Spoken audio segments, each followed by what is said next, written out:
Good evening, wonderful people, great Biafrans, wherever you are on the face of this very planet. We welcome you to another exciting edition of our live address, a live broadcast being disseminated across a plethora of platforms this very evening on the 8th day of February in the year of our Most High Elohim 2020, with the time now standing at approximately 3 minutes past the hour of 7 p.m. in the blessed land of Biafra, and the same number of minutes past the top of the hour wherever you are across the entire 24 time zones of the world. We welcome you.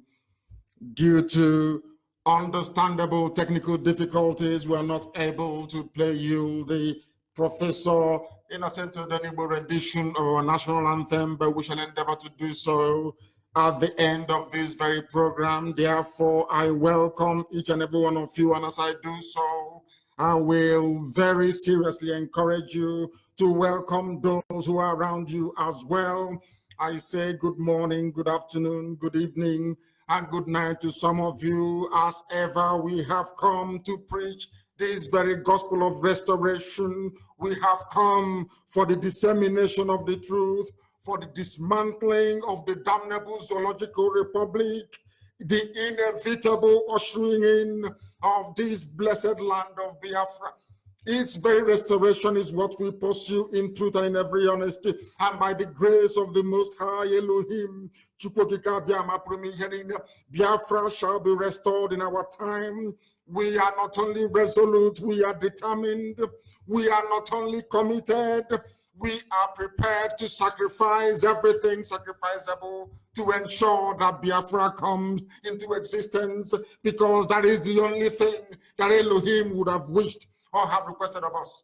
That is why this very family, this very noble IPOB, this very humble family, this very family, I say, created by God himself in heaven to ensure that Biafra comes in our time, this very glorious family shall exist forever and ever. I assure you, it is an honor, it is a unique privilege. I find myself sometimes exceptionally blessed to be leading these very wonderful people, this very great nation. The answer to the deprivation that Africa has become, Biafra, is the only solution, the only way out of the maze of darkness, iniquity, and evil that have bedeviled Africa for centuries. Therefore, we make no apologies. We have come that the blind may see. We have come that those who are deaf may hear. We have come that those who are living may continue to live and not fall under the machete, the bullets, and the knives of the terrorists that inhabit the Arewa Janjaweed territory of the Zoological Republic. Here we preach the truth, the whole truth, and nothing but the truth. There is nothing our enemies can do. They can threaten, they can huff, they can puff, but they can never blow the house down, I assure you. They know, they understand how relentless and remorseless we are in the pursuit of this very noble quest. Our enemies will attest to the very fact that this very IPOB, they have never seen a type like it before. Therefore, I commend this very noble family.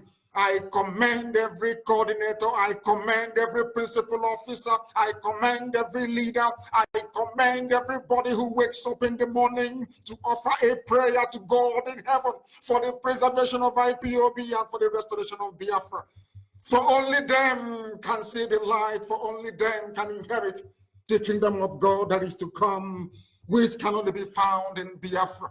Therefore, I say to all of you who are listening this evening, that indeed you are very lucky. You are living in exciting times, a time of great change, a time of great hope, a time, of course, of great trepidation, but in the end we shall prevail because we are IPOB, because we are the children of light, because we are Biafrans. Ultimately we win. Not minding whatever unpalatable circumstance we may find ourselves in, the priority remains the restoration of Biafra. It doesn't matter what the enemies are doing. It doesn't matter what their plans are. One thing is inescapable. At the end of this very journey, Biafra shall emerge to stand alone as the hope and the light and the beacon that Africa will look up to for generations to come. I welcome each and every one of you once again. Make sure you have your pen and your paper ready, because this is the greatest and the very finest university on the face of this very earth.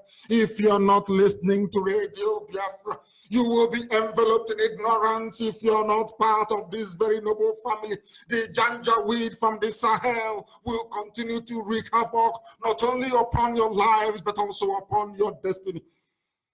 Therefore, we must pray. We must call upon the Most High, because right now, in front of his throne in heaven is, of course, my father and my mother, because they believe very strongly that only the divine grace of the Most High shall restore Biafra. And that is why Biafra will come, because they have sacrificed their lives to ensure that those of us who are living shall be free. We must pray. We must pray. Wherever you are, you will lower your heads, because we dedicate everything that we are, everything that we have become, everything that we are likely to become, unto the capable hands of the Creator of the heavens and the earth. Father, today, as we begin our prayer in praise and worship of your holy name, for you say we are fearfully and wonderful made, according to the psalmist, according to the book of Psalms 139, chapter 14. We know this world is very hard. We know that existence in Nigeria is even harder. It's threatening to crush us every blessed day in far too many ways. Not just we, Biafrans, but every ethnic composition unfortunate enough to be lumped together by Lugard in the damnable contraption that they call Nigeria. Physically, we cannot always outrun the ailments of our bodies.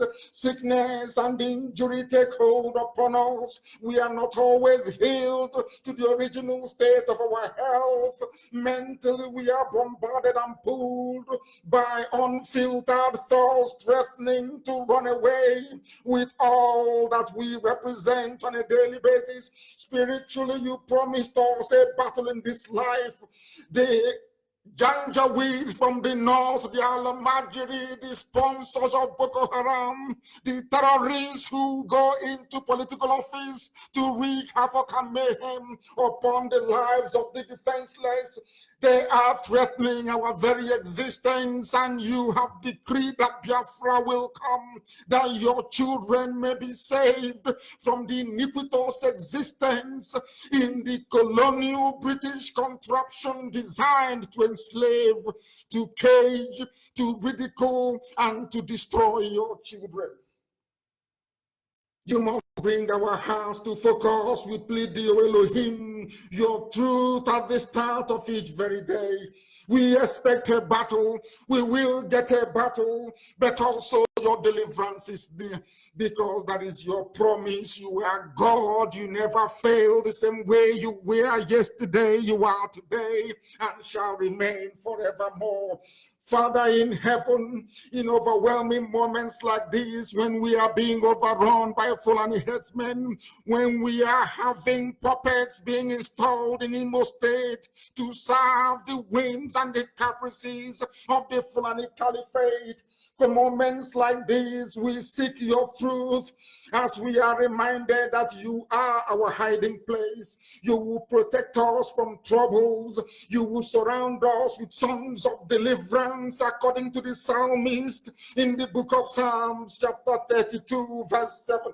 You will remind us of the greatness of our faith that have gone before us in bravery, with courageous faith in your protective hand of deliverance. We pray this very evening. David defeated Goliath against all odds, and even after being knocked, did run for his life from King Saul. He cried out unto you in faith, and you delivered him. Even after he made terrible mistakes, but you delivered David, loving him until the end. We remember those that have died and have fallen in this very effort. We remember those that have gone before us to shed their blood for our freedom. Oh, Heavenly Father, we commit them unto thy hands. Our faith shall sustain us. Our resoluteness, O Elohim, shall grant us victory in the end, because you will lead this very army.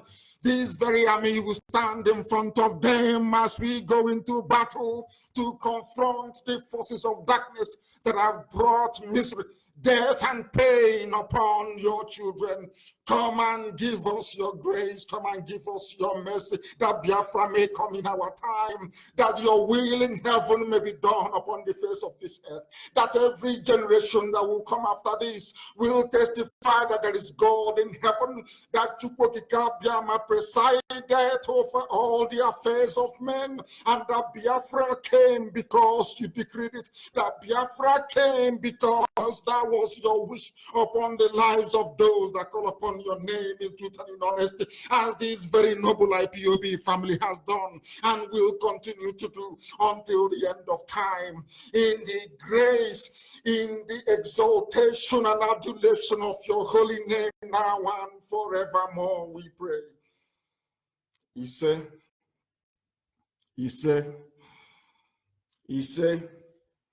we must preach this very gospel, the gospel of deliverance, the gospel of restoration, because without Biafra we are nothing. Today we expose the underbelly of the corrupt contraption. Today we continue to exercise a greater knowledge over the ignorance that pervades the entire damnable zoological republic. Today we shall lift the veil of corruption. Today we shall remove iniquity from the lives of those who have been condemned to live in mediocrity. We must preach this very gospel, because a lot is happening in the zoo. It is our duty and our responsibility to bring this to the knowledge of the entirety of humanity, that heaven and earth may bear us witness that at this time, in this age, in this 2020, that this very gospel of truth was preached, that out of the ignorance of the many, the Janjaweed came down with their terrorist groups. They came down with Boko Haram. They came and visited us with their Fulani headsmen. ISIS in West Africa is slaughtering at will. Al-Qaeda in the Maghreb is there destroying lives. They branded them bandits and kidnappers in the north, but lives of people are ending in disgrace on the highways of the north. Every blessed day there is kidnapping everywhere. Terror all around us.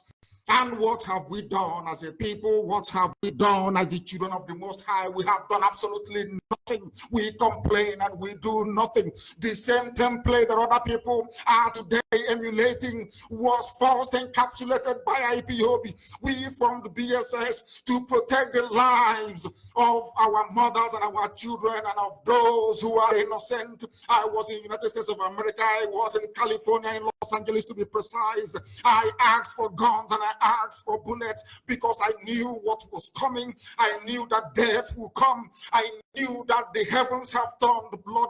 I knew that darkness will envelop the land. I preached that very gospel and I told them. They did not listen. And today what is happening? The same thing they abandoned and said it will not work is what other people are copying, and our people have been left defenseless. The land of Biafra is the only place where there is no defense, if not for the bravery of the volunteer command of IPOB, who are on a daily basis sacrificing their lives to maintain and to ensure that our land is not overrun by the janjaweed, by the Fulani illiterates from the north. Many horrible things are happening in the zoo. Very horrible things are happening on a daily basis. Your lives have become meaningless. Priests are being beheaded. Mothers are being kidnapped, raped. Pregnant women are having their children cut out of their stomach. Horrible and terrible things are happening. And nobody is doing anything about it. Nobody is saying anything about it because they are all frightened. They are all compromised. They are all corrupt. They are fearful of their tomorrow. But here we are not afraid to preach this very truth.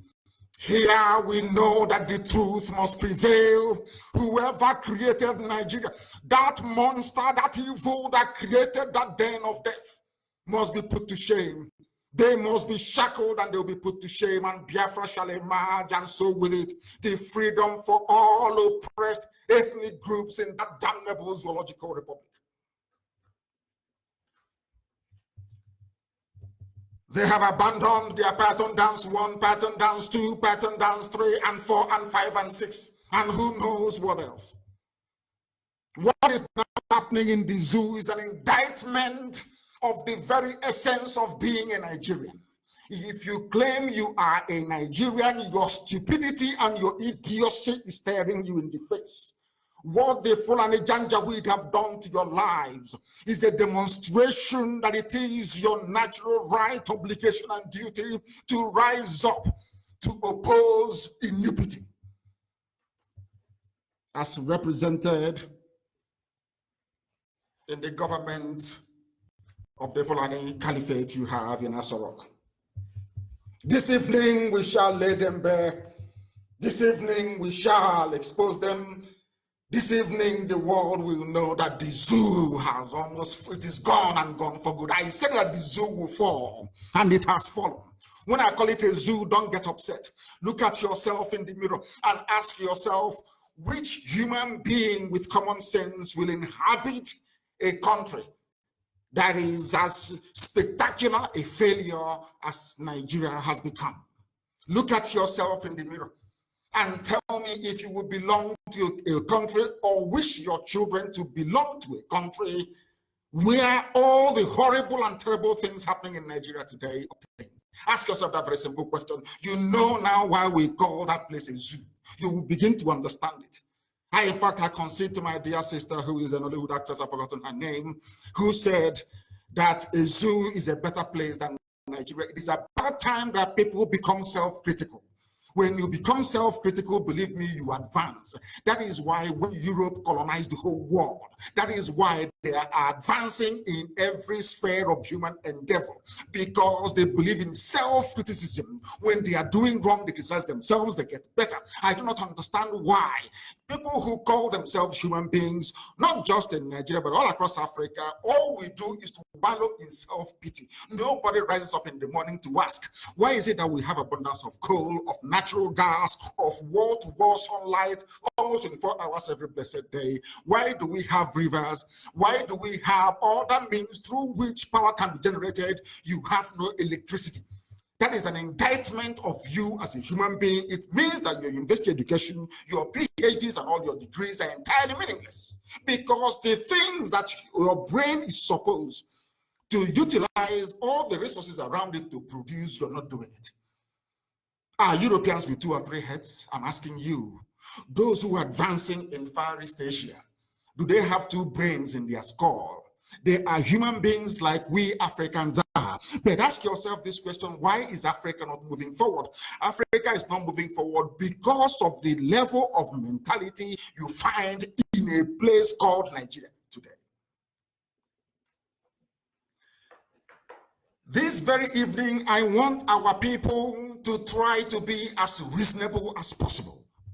Try to dissect and digest what you're being presented this evening, because our job, our duty, our responsibility is to open your mind, to allow you to reason properly, to open your eyes, that you can see very clearly, because Black Africans cannot reason very well. We don't see very well, we don't hear very well.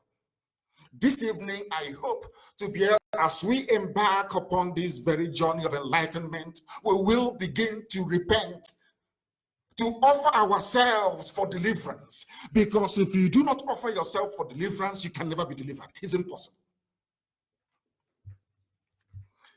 As Nigeria is crumbling on a daily basis, or should I say suffering under the weight of self-induced lawlessness, lawlessness brought about by a government who do not obey the law, lawlessness brought about by a group of people who did not even study law nor understand what jurisprudence is all about. These are people who are archaic. These are people with a feudal mindset. These are people who can never, not in this world, not in the next, will they ever attain the height of greatness. Impossible. They are the ones in charge of your lives. That is why a Supreme Court can sit down, and when INEC is telling them that 850 something thousand people voted, a Supreme Court will sit down and tell you that the votes cast is over 900,000. And people are walking about and moving about, pretending everything is normal. That is what I find incredulous, absolutely debilitating in terms of those who still retain some semblance of reasoning capacity. I do not understand it. If people just move along as if everything is okay, and I keep asking myself, why are Black Africans like this? Why are the so-called Nigerians like this? Why can't you reason for once in your life and ask God in heaven to give you common sense? Nigeria was only created in 1914. Ask yourself, what was your identity before 1914? Who were you before 1914? Who is your grandfather? Who is your grandmother? Who is your great-grandfather? Does it mean that your life never had any meaning, the existence of your culture no relevance, until a white man descended from their boat in Badagry in Lagos and named you Nigeria? Can you begin to reason like human beings for once? I pray and I beg of you. When you see us so poor, our roads are not being built, no hospitals, no good schools, people are lamenting. There is no need lamenting. Ask yourself, what have I done to encourage this reign of iniquity and impunity in the land? It is your silence, because I believe that some of us are actually born into evil. That is why some of you gravitate towards what is bad, what can never be remedied. I understand today they said some local chiefs in Imo State, I don't know who paid them. Of course, somebody said they're faceless. Can a human being created by God in heaven, given common sense, went to primary school, to secondary school, to a college somewhere to do their A-levels, and then went to university, you have a degree. And you're telling me that Hope Uzodinma should be in office? I cannot for the life of me understand it for 1 second. I cannot begin to understand it, because it not only defies common sense, it is illogical. It is immoral before man and before God. What it means is that the Fulani Caliphate are in control of all our lives. If a governor misbehaves, they take him out and they put their puppet in. I'm saying this because of all those psychophants, all those idiots who are gravitating around Hope Uzodinma.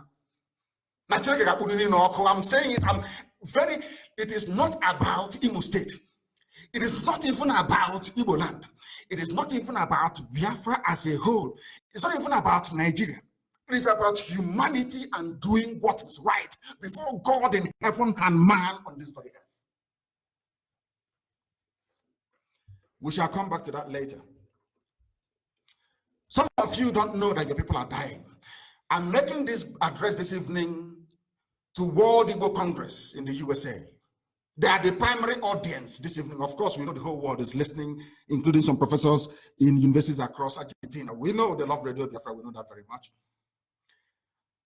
I am asking you to go back to the broadcast I made sometime in 2015.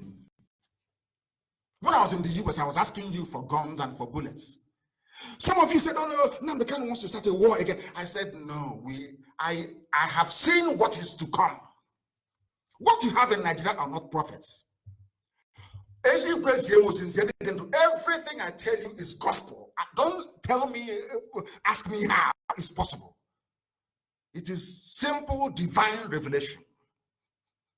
If you go through the things that I have told you in the past, all of them, some of the events of today have surpassed my own predictions. I went to World Igbo Congress. They are called World Igbo. I said to them, give me guns and give me bullets, because these murderers are coming. They are coming to kill us. They will kill us. These people, they are coming to take over our land. Let me even try and see if I can find, I think I asked the deputy today to try and circulate this very broadcast. The one that I made before, very, very important. I don't know if people are listening via our app. I don't know if they are listening via our app, because I'm getting reports here that some people are losing connection. I don't know how to, that is, of course, we know we have so many enemies. They are trying, they are fighting very hard, but they are losing. It's just like Trump. Forget all the nonsense, all the media hype, all the rubbish. At the end of the day, the people are with him the same way with POB, the same way with this very position that I occupy. Forget all the nonsense you're hearing. Oh, this person said this from a job. We are not Biafra, we are rubbish. Go to the ground and ask the people. That will tell you that their heart, their mind, their soul, and their body is with this very IPOB. They recognize the importance, the relevance, and the great work that IPOB is doing. I went to America and I said to our people in the USA, give me guns and give me bullets. The zoo, being very clever, of course, advised by the British, said, oh, charge him with treasonable felony. He wants to cause a war. I said, no. Today, don't you have Amotekum in Yoruba land? They will carry guns. Today, you have something called, is it Damboro Bashege in the north? I don't know what they call it. They said they formed it 2 days ago. Is it not something I was saying to World Igbo Congress? Today, as I'm speaking to you, our houses are destroyed in Ebonyi. Our defense in Ebonyi cannot stretch for the number of miles that the Nigerian army and their backup, the Fulani bandits and the terrorists are attacking on a daily basis. Some of you don't know this. When you see it, in fact, Chinasa give it to Amaka. I want it distributed now to let our people know what is happening in Ebonyi. They don't understand what is happening in Ebonyi. And sometimes I feel sorry for the governors. I never thought I'd hear myself say this. I feel sorry for them. You have seen what happened to Hedra. For hosting one Ahijoko lecture, he was one Ahijoko lecture. As somebody, I don't know if it was Obio Kole or was it a moderator who was interviewing him, asked him, said, why is it that any time people gather from the east, the north will get very jittery? Just one Ahijoko lecture and one birthday party for Mbasuri Kabeji. That is all. For our dear father, of course, he's our father. Only one birthday party. And they said, he must go. He's trying to bring the Igbo people together. He must go. And some people in Igbo State will have the temerity to open their mouth to talk rubbish and say that, oh, Pusanima should be in Douglas House.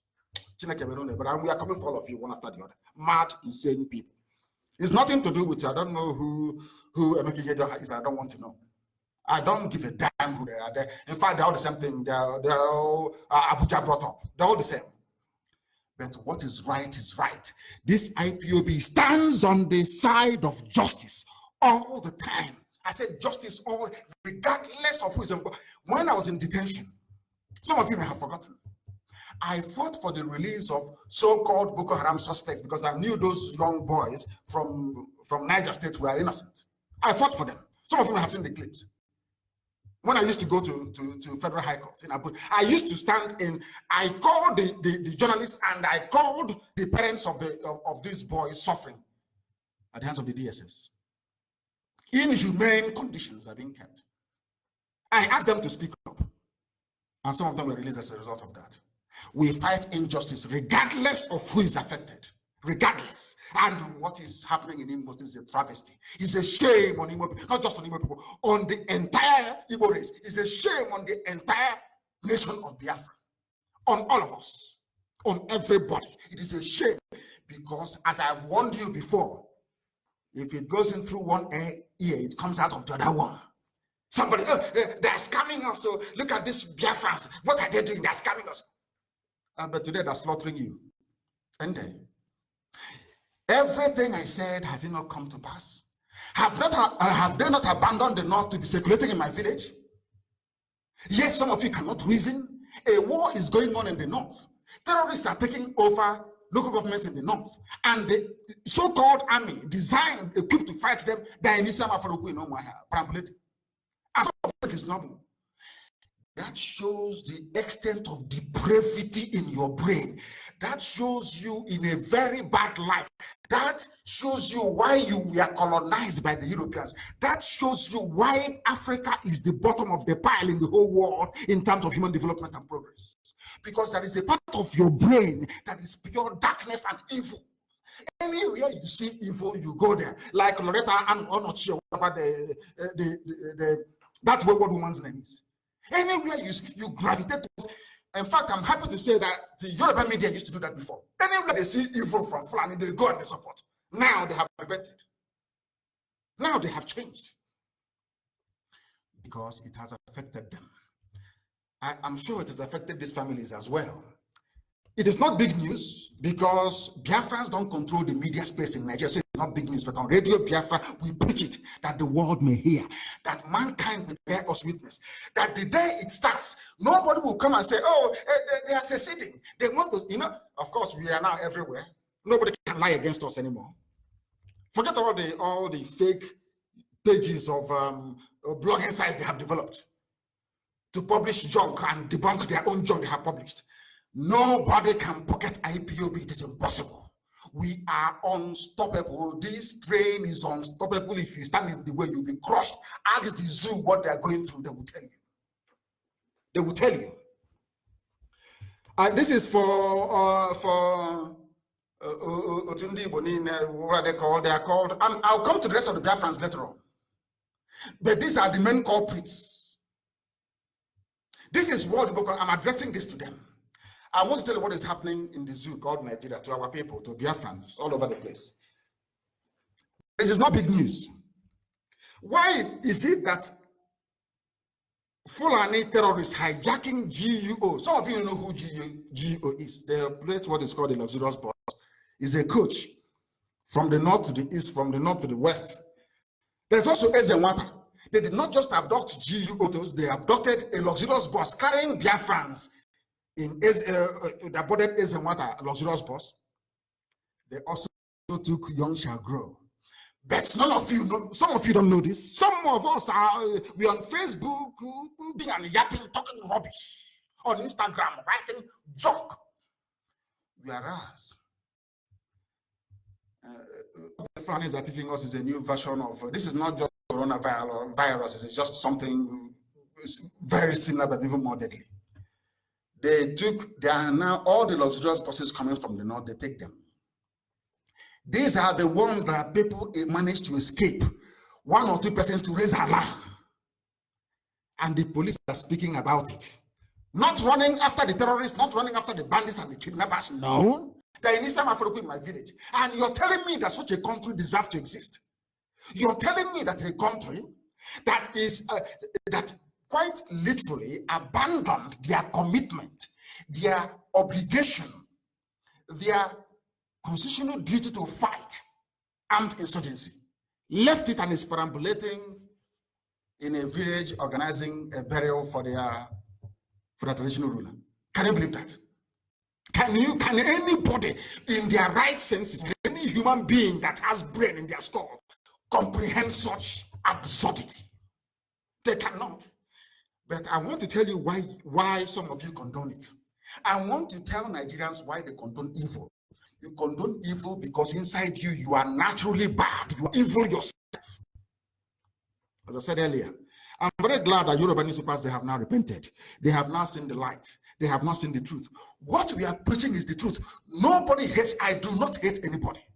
Before God and heaven and man, I don't hate anybody. But when you bring your reign of terror, when you bring your nepotism, when you bring your wayo to try to deceive people, we tell you no, it cannot happen. Not in this very generation of IPOB, it cannot happen. Have you seen how they quickly rushed and opened Iguacha Seaport? Calabar Warri? Have you seen it? Do you know why they have opened it? It's because of the work being done on this very platform by this very radio station, by this very glorious worldwide family of IPOB, by what we have done. And of course, in part, to punish the Yoruba for forming a Moteko. World Igbo Congress in America, when NNAMD1 KANU was asking for guns and bullets, I want to tell you the result of your failure. I want to tell you the result of your failure, collective failure, individualism gone crazy. All of you think only about your family. What, you know, my son is now in Yale. This one is in Stanford University. You forget the reason why you traveled abroad in the first place is to help those who are at home, not just your immediate family. The reason why God gave you the grace to travel abroad to see the light is to come and save those who are at home. It is also in the scriptures. Some of you don't, it is in the scriptures. Those that came back to, it was Joseph who was sold that came back to rescue the family from famine. Took them to Egypt. When you're sent abroad for a purpose. You have a purpose. That purpose is not to train your 1 or 2 or 3 children to become relevant or to become mighty society where they are. No, it's to help those who are at home, to bring that knowledge, that know-how and that expertise to alleviate the suffering heaped upon those who cannot help themselves. That is your job. I went to America, I went to Los Angeles, and I addressed them. I told them, this is what is to come. They said no. Today, GU or luxurious bus. How many people are in luxurious bus all the time? At any one time? It's a matter. Young shall grow. These are the ones we know. It is happening in Nigeria. And some people, some Biafrans are opening their mouths to say, oh, we need to maintain unity. We need to. In that unity, you are dying. In that unity, luxurious buses are being abducted. People are being killed on a daily basis. Priests are being murdered. Our own children are being buried in Kaduna. The latest priest that they beheaded, they killed, the seminarian, has been buried in Kaduna, which is an abomination against our culture and our way of life. After seeing what is going on in that, I don't use Donald Trump's words, because it's a family radio station. After observing what is happening in Nigeria, you're telling me that somebody that has or claim to have common sense will rise up and tell you that they believe in one Nigeria. Let's work for unity. I am telling you that you are the personification of evil. If you can stay in a country where people who are traveling, innocent people, on a bus, the bus was hijacked. Did they hijack any Dangote trailer? Did they hijack any of their transporters at the north? No, it is the ones belonging to Biafrans that they hijacked. You're right. This your Biafra is a scam. This is you're doing. You're talking rubbish. The janja with it to remain. People who they say, oh, NNAMD1 KANU is very vulgar. What? I tell you the truth. There's something that you Trump off. The ordinary people understand what we are preaching, that we are preaching the truth. Ordinary people understand it. G.U. Omoto says, and what a young shall grow, they're all gone. It's not from me, it's from their Zoo newspaper. The Nigerian police on Monday said G.U. and what a young shall grow, we are taking on local road. People missing, mothers being killed left, right, and center. Ebonyi under siege. And what are you people doing about it? Absolutely nothing. You come and you will tell me that somehow it is good. Let's see. For those belonging or campaigning, or should I say, arguing for Nigeria to be sustained in its present form, go and say that to the 4 seminarians abducted from Kaduna. I was talking about Nnadi Michael. He was found dead. He's a follower of Christ in an area where they said it is haram to do so, and he's been killed because those around him believe in one Nigeria. If not for one Nigeria, will he be in the north doing seminary work? He's been killed.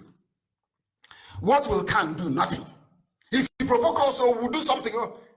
We've been hearing it for nearly 18 years, and nothing has happened.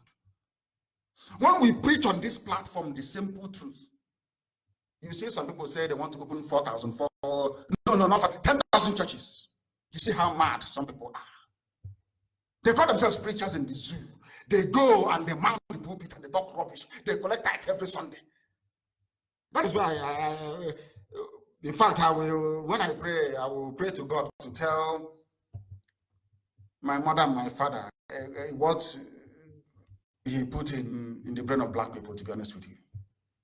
People are dying in the zoo. Every blessed day, kidnapped, anarchy everywhere. As I told them, if some of you can recall my interview with Sahara Reporters, I said, if you do not give us, write it down.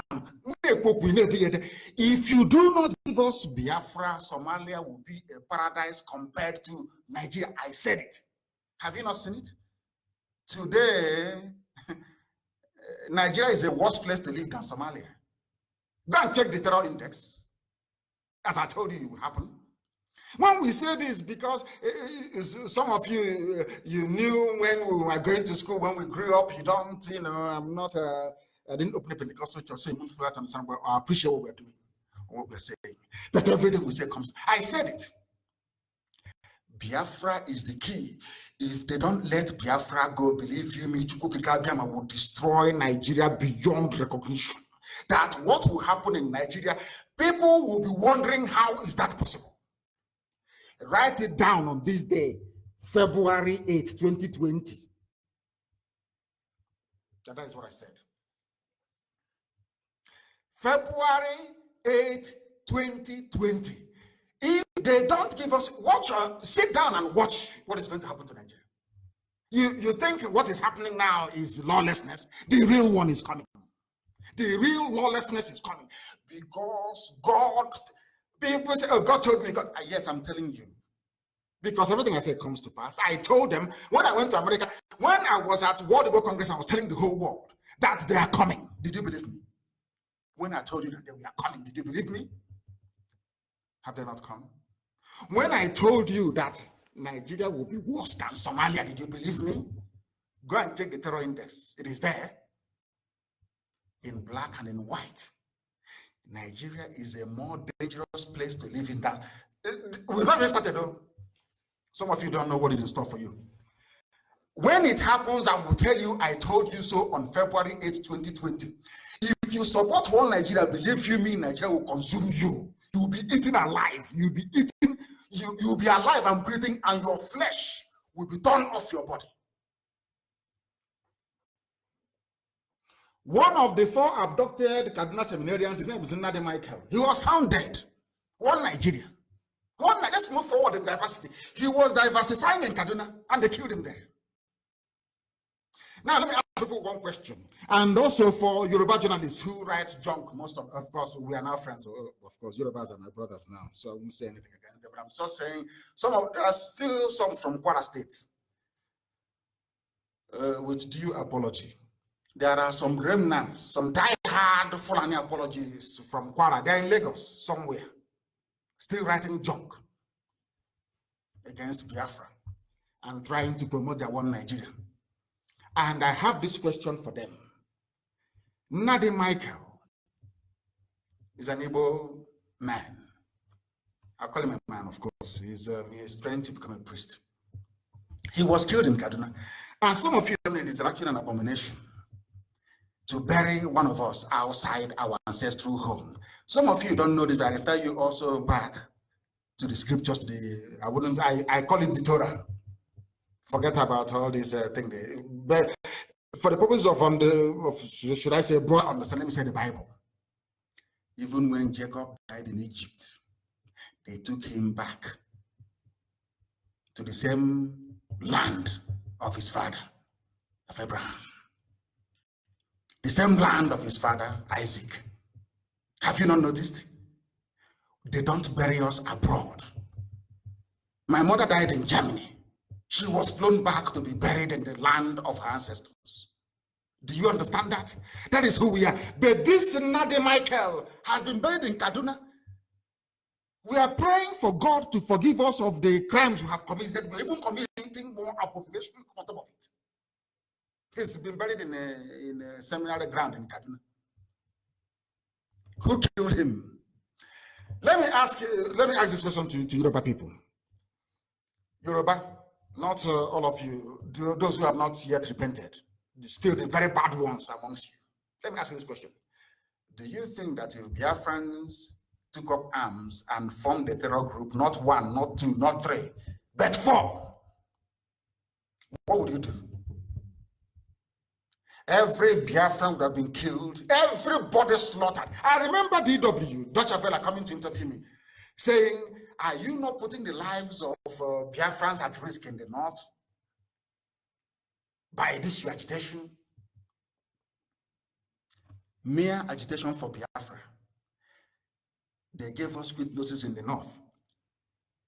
If we hijack 2 or 3 buses containing Fulani people and slaughter them, throw their bodies in the River Niger, what do you think will happen to us in the north?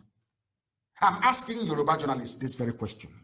What do you think will happen to Biafrans in the north? If it were Biafrans that formed Boko Haram, Fulani headsmen, ISIS in West Africa, Al-Qaeda in the Maghreb, tell me what would have become of us. There will be no single Biafran existing. They will kill everybody. But Fulani are the principal funders of 4 major terror groups in the world. On top of that, they're telling you who's going to be president and who's going to be vice. Now, I want you, as I keep saying, go and look at yourself in the mirror. As you're looking at yourself, you should be asking God, why did you create me so stupid?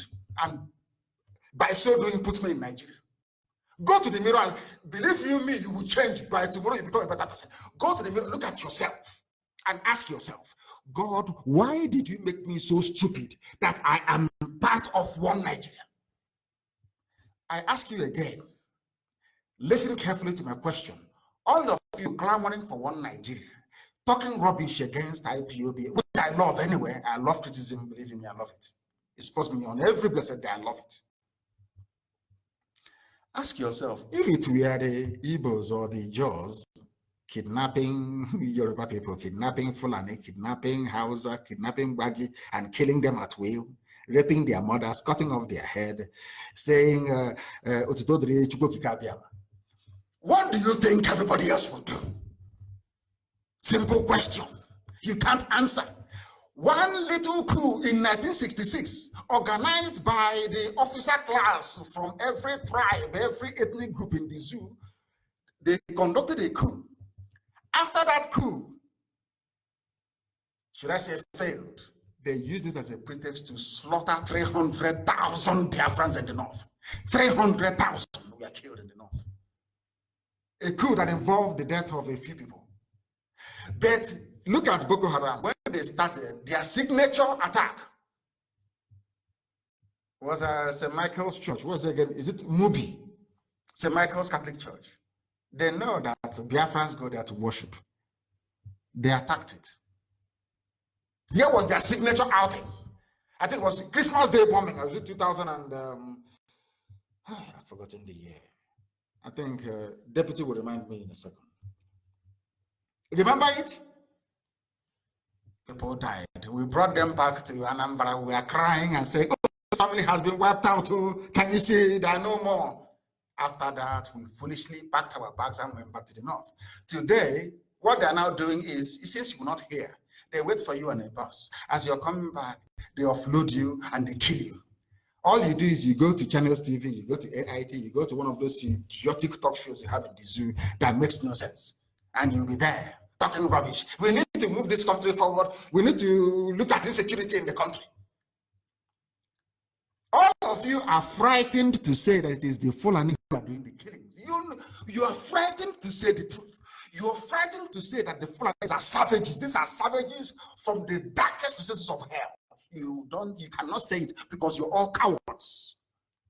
Those of us in IPOB risking our lives, doing everything we can to enlighten the whole world about what is happening.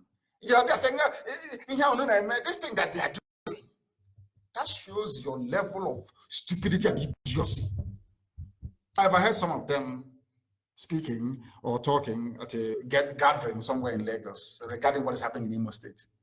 Governor of Imo State. And people just, some call him Excellency. And I said to myself, no, this is not the Igbo race. This wasn't the Igbo race that we read about, that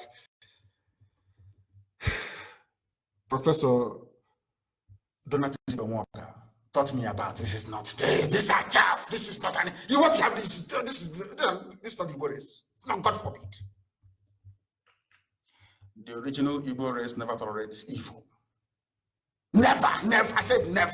They never tolerated evil, regardless of who you are. They never, ever tolerated evil. Some people are calling Hobos of them Excellency.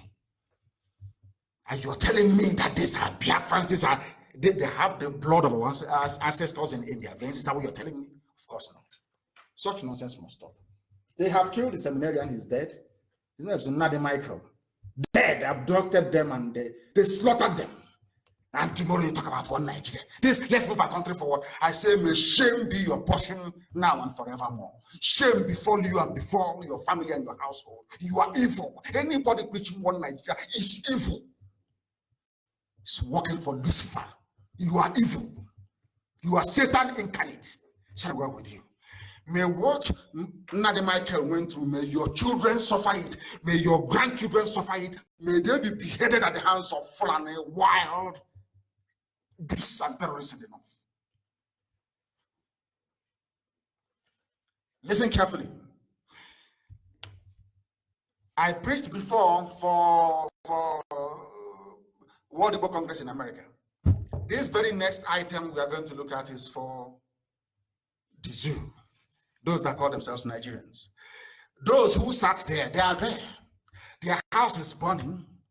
They are killing their military in Borno, seizing their vehicles, overrunning villages. The same army, the same Nigerian army, with their one-star general, is in my village patrolling.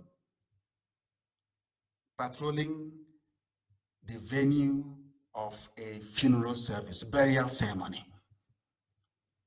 Burial ceremony.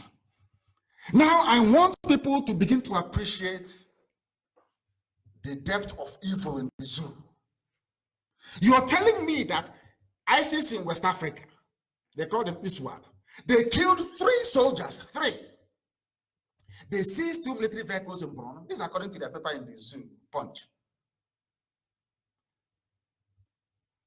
Nothing is happening in the north. The soldiers who are meant to be fighting insurgency is in my village, in my compound, patrolling, circulating every day. And you're telling me that such a place is a nation, is a country, that they deserve to have a flag flying.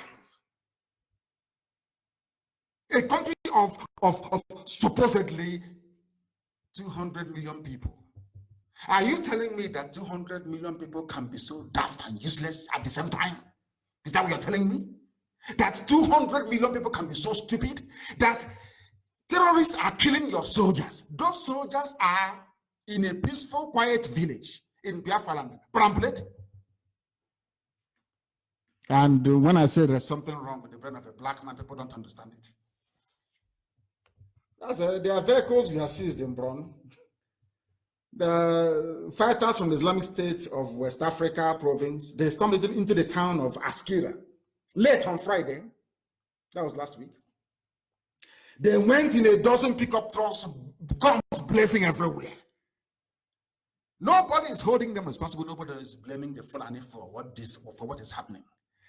They closed your borders in the south. That is how stupid the south is. So useless, so pathetic and so useless. They come, they shut your borders in the south.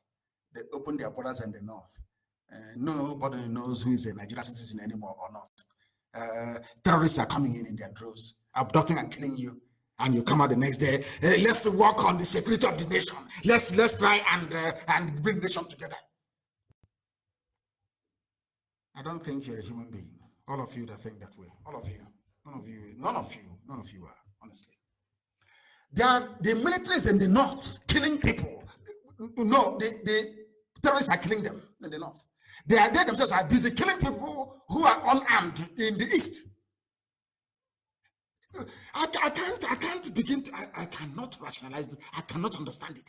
There is war front, there is war raging.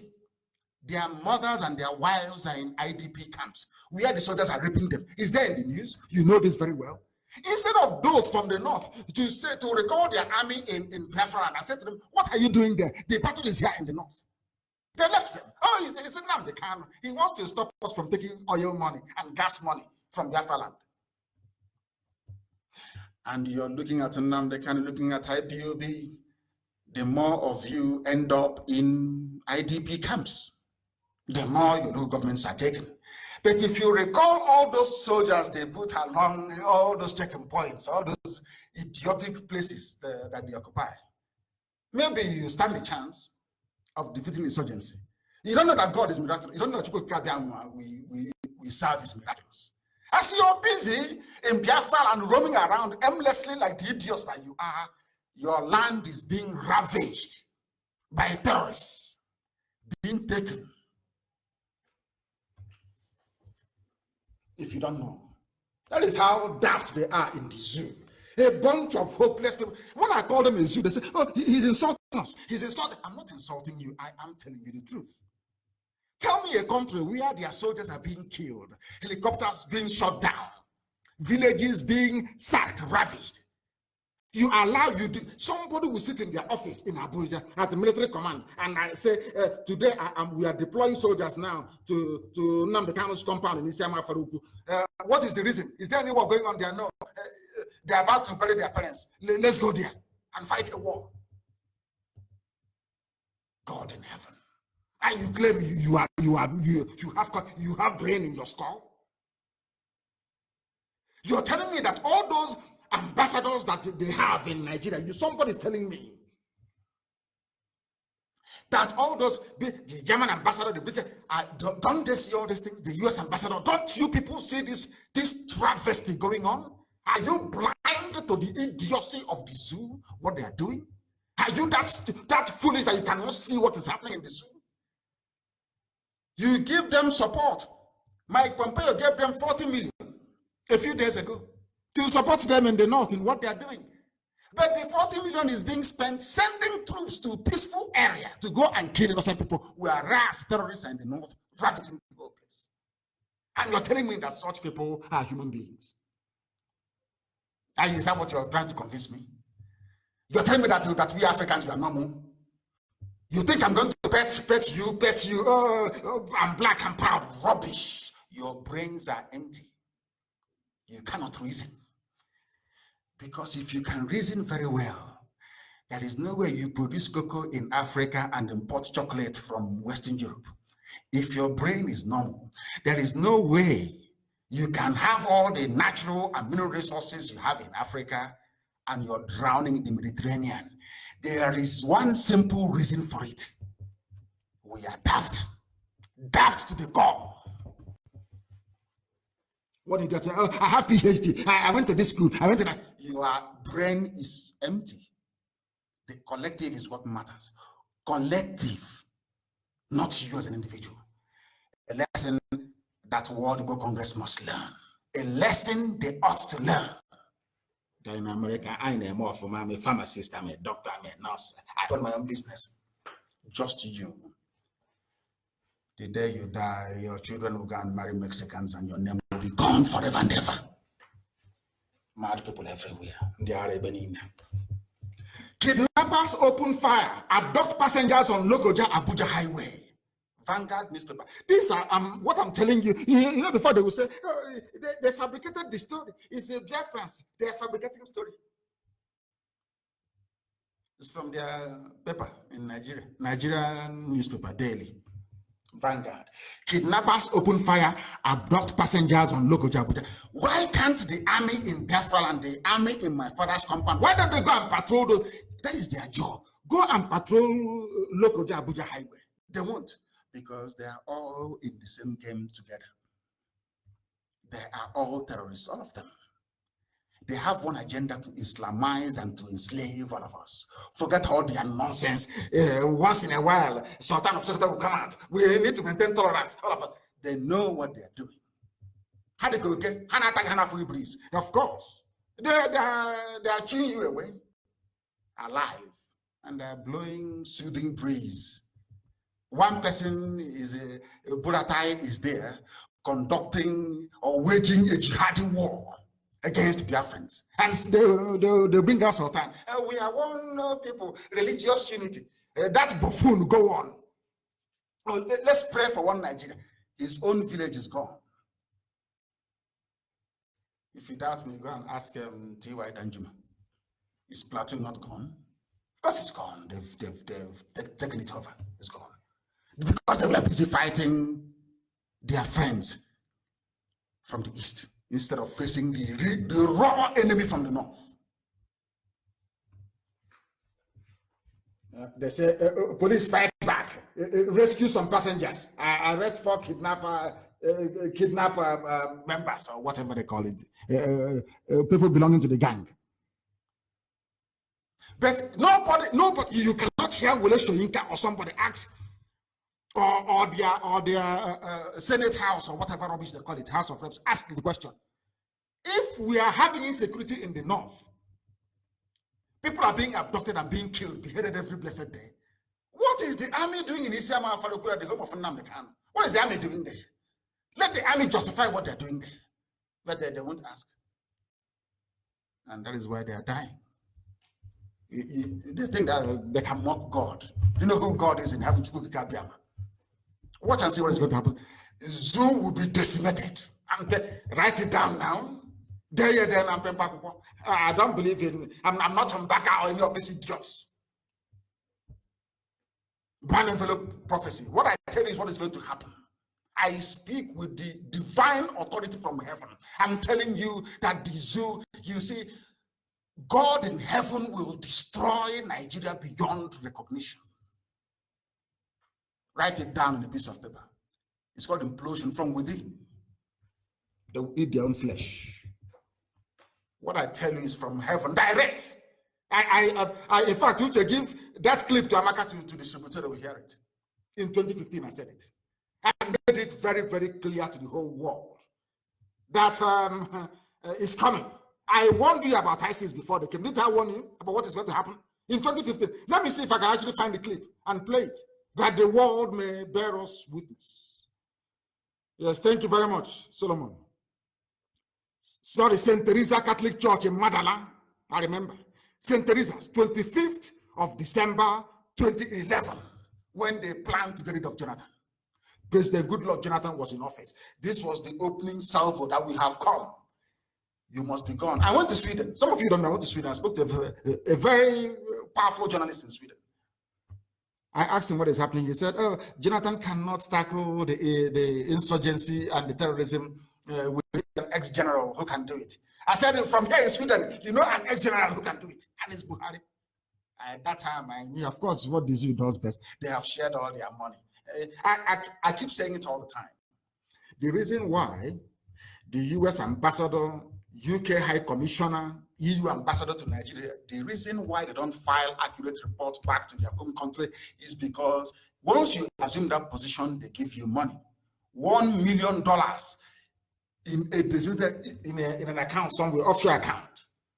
They give you all the details and you go there and you take your money. So that they can be killing people beside the US embassy in Abuja. They will never file that report to their home country. They won't go to the state government in America. Never. People can be, some of you saw what they did to the Shia protesters. Army came out of broad daylight, lined up, and was firing at innocent people. We fought and fought and fought to separate the news all over the world. No way. America called their embassy in Abuja and asked them, is this report true? They said no, that the video is a doctored video. The erstwhile US ambassador, that the video was doctored. This is what is happening in the zoo. All these ambassadors. Tell me any other country in the world, the level of insecurity you have in Nigeria today, and nothing is happening. It is only the effort we are making that is making the US State Department and Trump to even speak, to say, oh, we are going to defend Christians and all that. No, we want to maintain peace in Nigeria so that the region will not collapse. Who told you the region will collapse? What was the region like before Lugard came? We want to go back to where we were before you came from Europe to colonize useless, hopeless Africans. Yeah, I know some of them will start cussing now and run away from the truth. But it's the truth. I'm telling you the gospel truth. You are all there. I'm in Nigeria. Where is my flag? Where is my badge? I'm in Nigeria. We Nigerians, be patriotic. Are you not ashamed of yourself? Are you not ashamed of yourself? I'm asking you. So you're telling me that a man can come from Europe and come to your land and tell you who you are. And I ask you again, before Lugard came, before 1914, what nationality was your grandmother or your grandfather or your great-grandfather? You can't answer, can you? Because you're black, you're stupid, and you're dumb. Your brain is sealed with idiocy. You cannot reason. That is why you are proud to answer the name of a country created by a white man. Shame on all of you that call yourselves Nigerians. Shame on all of you. I said, they are killing people. No wonder they are killing people in the north, and the army is in the same for the good patrolling. That portrays, or should I say, betrays your idiocy. There are bandits hijacking luxurious buses. They are burning our market. Some of you still pretend, oh, every market is on fire. Oh, but the market is on fire. Oh, China market is on fire. So you don't know they're all coordinated terror attacks by the Muslims, by the Fulani terrorists. You don't know that? Not by the Muslims, please. Don't get me wrong. Not Muslims, but by Fulani terrorists using the name of Islam to commit impunity, burning down our markets, timber shade everywhere on fire. They had their cattle towards timber shade on the market. In the night, they go and they light it. If you catch them, they'll call the GOC of 82 Division, Haruna Musa. They'll release him immediately. Release him. He'll be released. Those arrested that went to Uzo 1 to kill people, but they not release all of them. In Anambra, if you kill one of us, you give us 500,000, according to Governor of Anambra State, Obiano. And some of you are walking about as if everything is normal. And you're telling me that your brains are correct. Oh dear. Unbelievable. Absolutely unbelievable. The zoo is crumbling. It is on fire. Of course. Why won't it be on fire? They are playing with us. Our mission is divine. God in heaven sent us to do this very work we are doing. That is why Biafra must come. It doesn't matter what you do. It doesn't matter the amount of propaganda. It doesn't matter the amount you use to bribe all the foreign missions in Abuja and in Lagos. It doesn't matter if you bought over CNN, bought over Financial Times, bought over Telegraph in the UK. It doesn't matter if you have bought over Associated French Press, AFP. It doesn't matter. In the end, Biafra will come. It doesn't, I'm being honest. Remember when we started, we used to tell them, I used to tell people that it doesn't matter what you do. We'll get to where we're going. Today, they have seen the light. Do you think IPOB do you think anybody can stop us? Let's be very serious. Do you think anybody can stop us? Nobody can. Not even that wretched slave Okon says he's the CP of Abia State, called police commissioner. IPOB should not come to Isiaba Farouk. They shouldn't come to Umai. They have been designated a terrorist group. The idiot is there, and the Fulani herdsmen are killing people in his village. He is wearing police uniform in Omai, talking like an animal without a brain. These are the idiots that we have. His name is Okon. He's a Biafran. But he needs to serve his masters in the north. And sometimes I begin to, how did the Fulanis actually manage to get people in this position? How did they manage to do it? How? How did they manage to do it? Some of you are just moving about aimlessly and sheepishly on a daily basis without the capacity to reason or to think for yourselves. Very, very sad indeed, I say. Extremely sad. Extremely sad, I'm telling you. Very, very sad indeed. Okon, they shouldn't come. But Fulani herdsmen are going about killing people every day. In Abia State, you've done nothing. They rape, they kill, they pillage. You do nothing. It's peaceful IPOB coming for burial. There, you want to come and stop us now. But I'm saying this live on air to the whole world so they know. So that when you want to call me a terrorist, you can say it with every ounce of conviction. I am saying this to the governor, I won't say the governor, to the Commissioner of Police in Abia State, Mr. Okon. I'm saying it so the world can hear.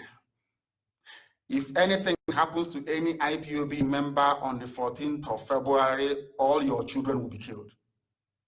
If you like, you try. If you like, you try. Any army officer, I saw one in army jeep with one red star. We'll find your name. Any commander, I'm letting the whole world know. I want Britain know. So when it happens, I'll be arrested. I want to be arrested. I want to go to a law court in England to argue this very matter. If they kill anybody in my father's compound on the 14th, I swear to God in heaven, every commander, everybody in charge of any platoon or division that fired that shot, your children will be dead. We'll hunt them down wherever they are in the world. We'll slaughter them in broad daylight. We'll go to prison. Then you will see how painful it is to lose a child violently. Try us and see on the 14th. We're not going to drag this issue. We're not dragging it. Commissioner Okon, are you hearing me? I said, come to Isiama Faruku and kill somebody on the 14th of February 2020. I assure you before the end of this year, we'll find your children, your wife will murder all of them, will slaughter all of them. Please on record, that's what I said. Mad people. Now you see madness. We have left people alone. We are not armed. We have not killed anybody. We have not. Look at the protest we go on. Has anybody ever reported that anything is missing? Do you know we are IPOB? Do you know why they call us Umuchineke? Do you know the reason why they call us that? Because our mission is spiritual. It is not carnal. It is not something that money can buy. We are not looking at material things. We are looking at the message from heaven that the children of God in Biafra must be free. That is what we are doing. Leave us alone to do our thing. Defeat us with the weight of your argument. You're busy. Any evil you see people, you shoot them dead. Oh, because we've been quiet. 14th of February 2020 is the Rubicon. Come to Afra and kill somebody. All of you, including Burata, will hunt your children, then will kill them. You people are very good at saving recording. Save this one. Because when it happens, you will tell Britain or you will tell USA. When it comes in, arrest him. He did this. I will gladly submit myself for arrest. Let us go to court. And then the court will ask you what were you doing in this village. Mad people everywhere. Useless. Come to Isiama for the 14th and kill somebody. I swear to God, this Shuko Kagan I worship and I praise. I swear to him, from Buratai down, all your children will be killed. And I'm giving an order tonight. You must find where the children live, all of them, every police commissioner, every commander, 82 division, airborne division in Igbo, everywhere. Feed me their children, where they are schooling, where they are living, all of them, find them. Let us show them our own madness. Because they have shown us madness, we now show them double madness, that we're insane. When I said I'm insane for Biafra, they don't understand. Now I will show them how insane I am. Their children will be killed. I'm telling you this. Come to Afra and shoot on the 14th. You see what will happen to you. All of you, one after the other. Okon, I'm warning you. I am placing you on warning. I'm letting, because before I do something, I tell you what I'm going to do before I do it. I'm telling you now, come to Afara and kill somebody in my father's compound, my father and my mother's burial, your own children will die. You can't bury them. Those who are good at issuing quick notice, prepare to issue quick notice. If your soldiers come to Isiama Faruku to kill anybody, then you issue quick notice in the north. All those who are encouraging Fulani Janjaweed in our land to be doing what they're doing, all their impunity, killing, have we killed anybody? Have we gone to war with any? Have they not formed their Amoteku? Did we not support them? Even the Shege Dampanza, whatever rubbish they formed in the north, we are in support of it. Leave us alone. We are not armed. Leave us alone. This idea of police coming to people's houses, going to my lawyer's home to go and kill people, that nonsense should stop. If you come to this, I'm telling, I want the zoo papers to write it down, what I said on this very day, on this very broadcast. If you come to Isama for fire one shot, every commander, that commander that led them to say, shoot, you're not shooting at terrorists in the north. You've come to my village to shoot people. At my own parents' funeral, you will bury your own children. From Buratai, if you like, go and hide them in Saudi Arabia. We are there. Go and hide them. That time you will not have fun. Ask yourself this question. You think that Boko Haram, they are fanatics. In IPOB, we are madder than they are. Come and shoot. Then can result in a few weeks' time. Then you'll be issuing invitation to people. Come, I want to bury my children. They have been killed. That thing you want, you people want, you will see it. Including Ohaneze and the governors. That thing you want, you will see it. Since you people are women, you are so useless. You are so useless, you have no mouth. An idiot, an ill-educated bastard will come from the north into our land with military convoy and be killing people, and you keep quiet. All of you, you will see what will happen. Come to Isama Father, go and shoot. And you see what will happen to you. We're not going after just only your children. So you know what it means to buy caskets. You know what it means to weep. Your names will be wiped off from the face of this earth. Your name will no longer exist. Come and try us then, and you will see. Before, we've left, we go to pray in the field, you come and you kill us, you go. We go somewhere, we kill us, we go. In my own father's compound, my father's burial, my mother's burial, you want to come and kill people in my compound? Come, we are waiting for you. Mad people everywhere. Have you heard people before complain that we abducted people, that we killed anyone? We are preaching the gospel of peace and Biafra restoration. You cannot handle it because of your waywardness, your backwardness, your illiteracy, and your savagery. You do not understand what is called public discourse. You don't understand it. You cannot defeat us in a debate. That is where anywhere you say they're terrorists. We filed an appeal for nearly 3 years now. You are there dribbling and deceiving yourselves after obtaining ex parte motion. Shameless zoo, shameless country run by idiots, left, right, and center. Mad people everywhere. Is it only us who are complaining? I keep saying this. My deputy tells me all the time, don't say it, don't say it. I'm sure now he'll be wondering why am I saying this out in the open. Deputy will tell me, Ucheme, for my deputy. Very good man he is anyway, by the way. Don't say it. Don't say that Buhari is dead. Listen, Buhari is dead. It's Jubril who is there. It is the message. It is the truth. I must preach the truth. The world may not want to hear it, but I am under instruction that as long as I'm behind this microphone, the truth must be spoken. The truth must be preached. And that is precisely what we are doing. Don't take my word for it. Some of you ignorantly and foolishly in the zoo. Look at that young man they sent to Ethiopia. They say he's Buhari. I can't, let me tell you why I despise the way black people reason in Africa. I am the #1 self-critical person. This is myself. I'm myself included. Let me tell you why I lost respect for black people. 2 things. You see, 1914, so-called creation of Nigeria in 1914, and Jubril al-Sudani. Those 2 things made me realize the depth of the stupidity of your average Nigerian, regardless of how many degrees you have. Now, ask yourself this question. If the real Buhari were to be alive, what would Aisha Buhari be doing saying things are getting out of hand in Nigeria? I can't understand.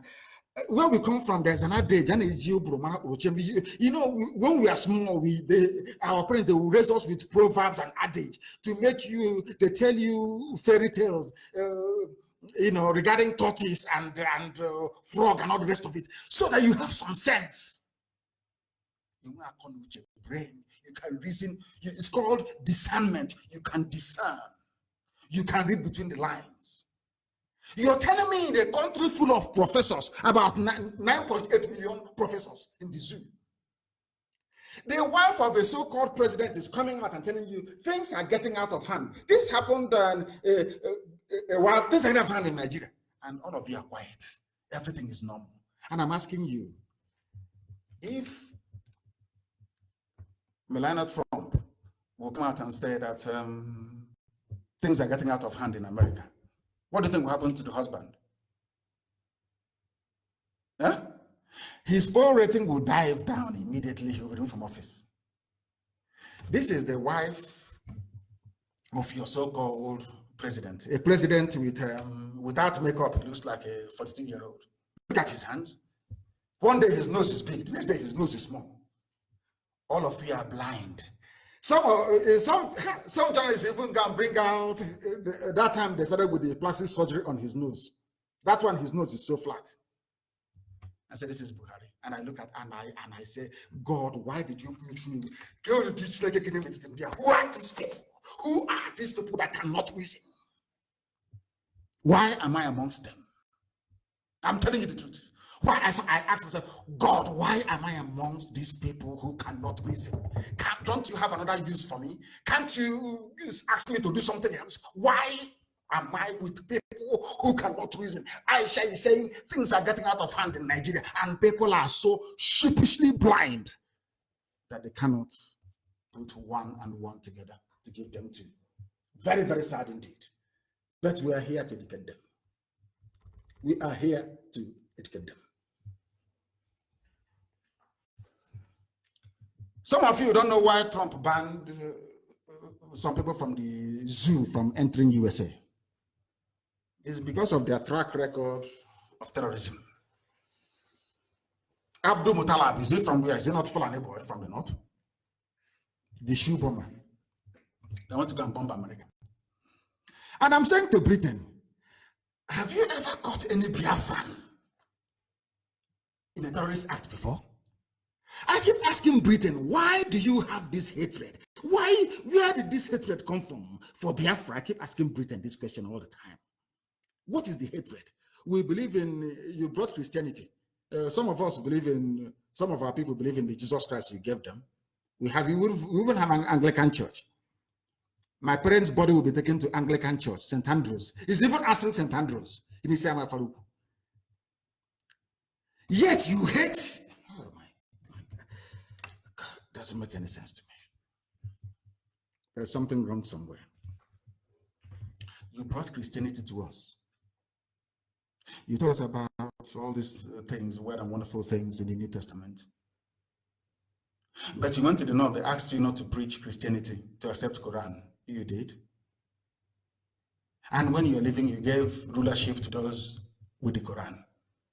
But Britain is supposedly a Christian country. People are dying. Prince Charles could not make it to Jos. They said it's unsafe. He ran back to the UK. That is the mess you created. But the most annoying thing is that those who are living in the mess, those who are living in the iniquity, those who are living in the mire, in the darkness of poverty and deprivation, they themselves cannot see it. Which always leads me to wonder, are these human beings with brain in their skull? That is why they cannot debate me. They can't debate me. They know they cannot last. I'm telling you, they cannot last for 2 minutes. They'll be vaporized. They can't, because they have no brain.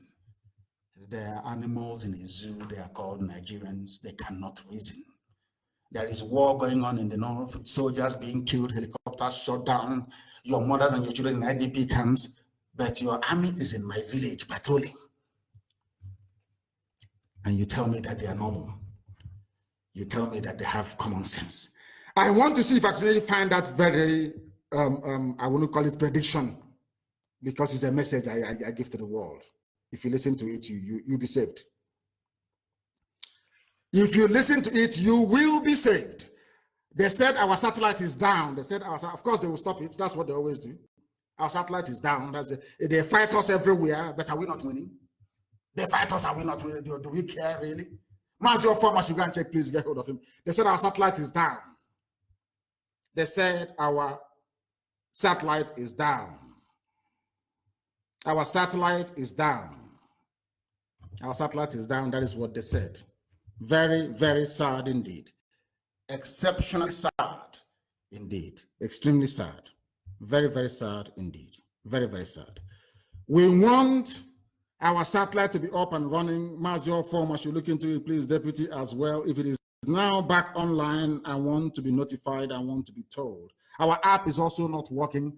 They have taken down as well. You see how they're fighting us everywhere. I got information. Our app is not working. I want to know if the app is up and running again. Please do let me know. Our satellite is not working. Our app is not working. I do not know what is happening. I do not know. I do not know. We shall try again. We shall try again and try and see if this can be rectified. They are seriously attacking us, and we are going to fix it. We will fix it, of course. We will fix it. We will fix it. We are trying all we can to try and fix it from there. We can go to Facebook and join us on Facebook, please. You can go and join us on Facebook. Go and join us on Facebook if you can. This is Radio Biafra. We are live and we are direct.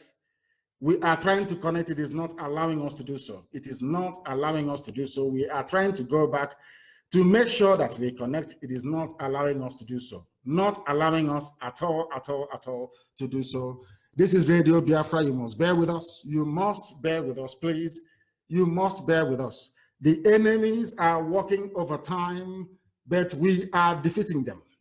We are defeating them. There's absolutely nothing they can do about it. There is nothing they can do about it. Absolutely nothing.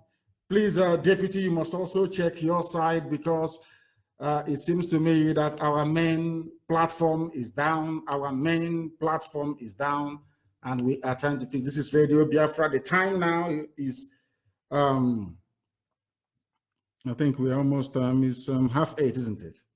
It is almost 8:30. We are trying to, that's in Biafra land. We are trying to fix this very problem.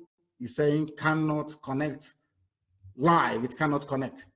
It cannot connect. And this is going to throw us off a little bit, because it is not doing it. It is not doing it. It's not doing it. I am trying to make sure that they are attacking our main software we used to broadcast. They are attacking it. Our main software. They are attacking our main software. Our satellite is okay. Please ask people to please go to Facebook. I don't know if there's any other place we are streaming this very broadcast live. They should go on Facebook to be part and parcel of this very effort we are making. Part and parcel of it. Part and parcel of it, please. This is Radio Biafra. We are live and we are direct. And the whole world is listening. They have attacked our main source that we use. You know, that's how the Jews spend money. They say there is no money to take care of the poor.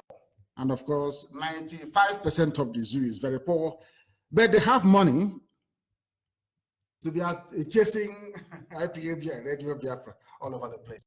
They know that this broadcast will be earth-shattering. They know it. They know it's Armageddon. They know it. That is why they are fighting very hard to try and attack us. And they're attacking us from source. But we must continue. Headsmen have hacked to death 3 policemen in Delta. Fulani headsmen have killed 3 policemen in Delta. There is no quit notice for Fulani people in the east, no quit notice in the west, no quit notice in the middle belt. But their reign of impunity continues across the board.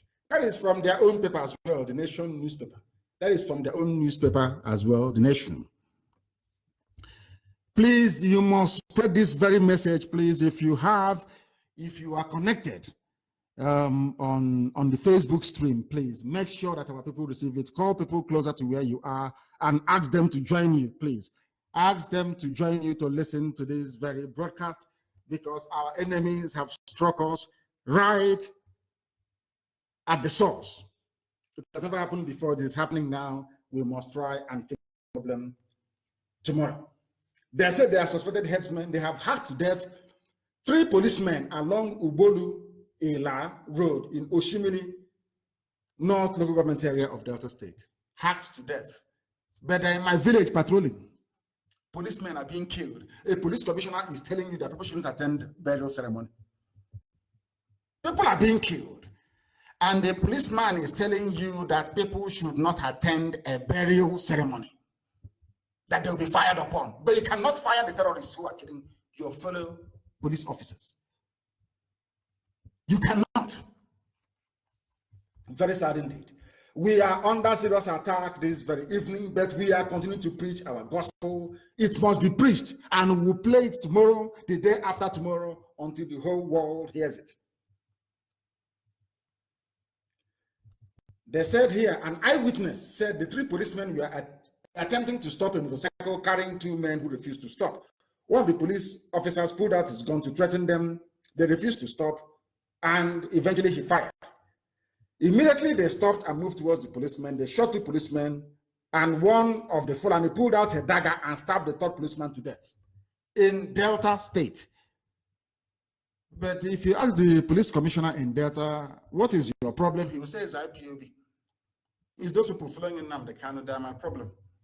But in that same position, is the overall commanding officer, his fellow Fulanis have hacked to death 3 people.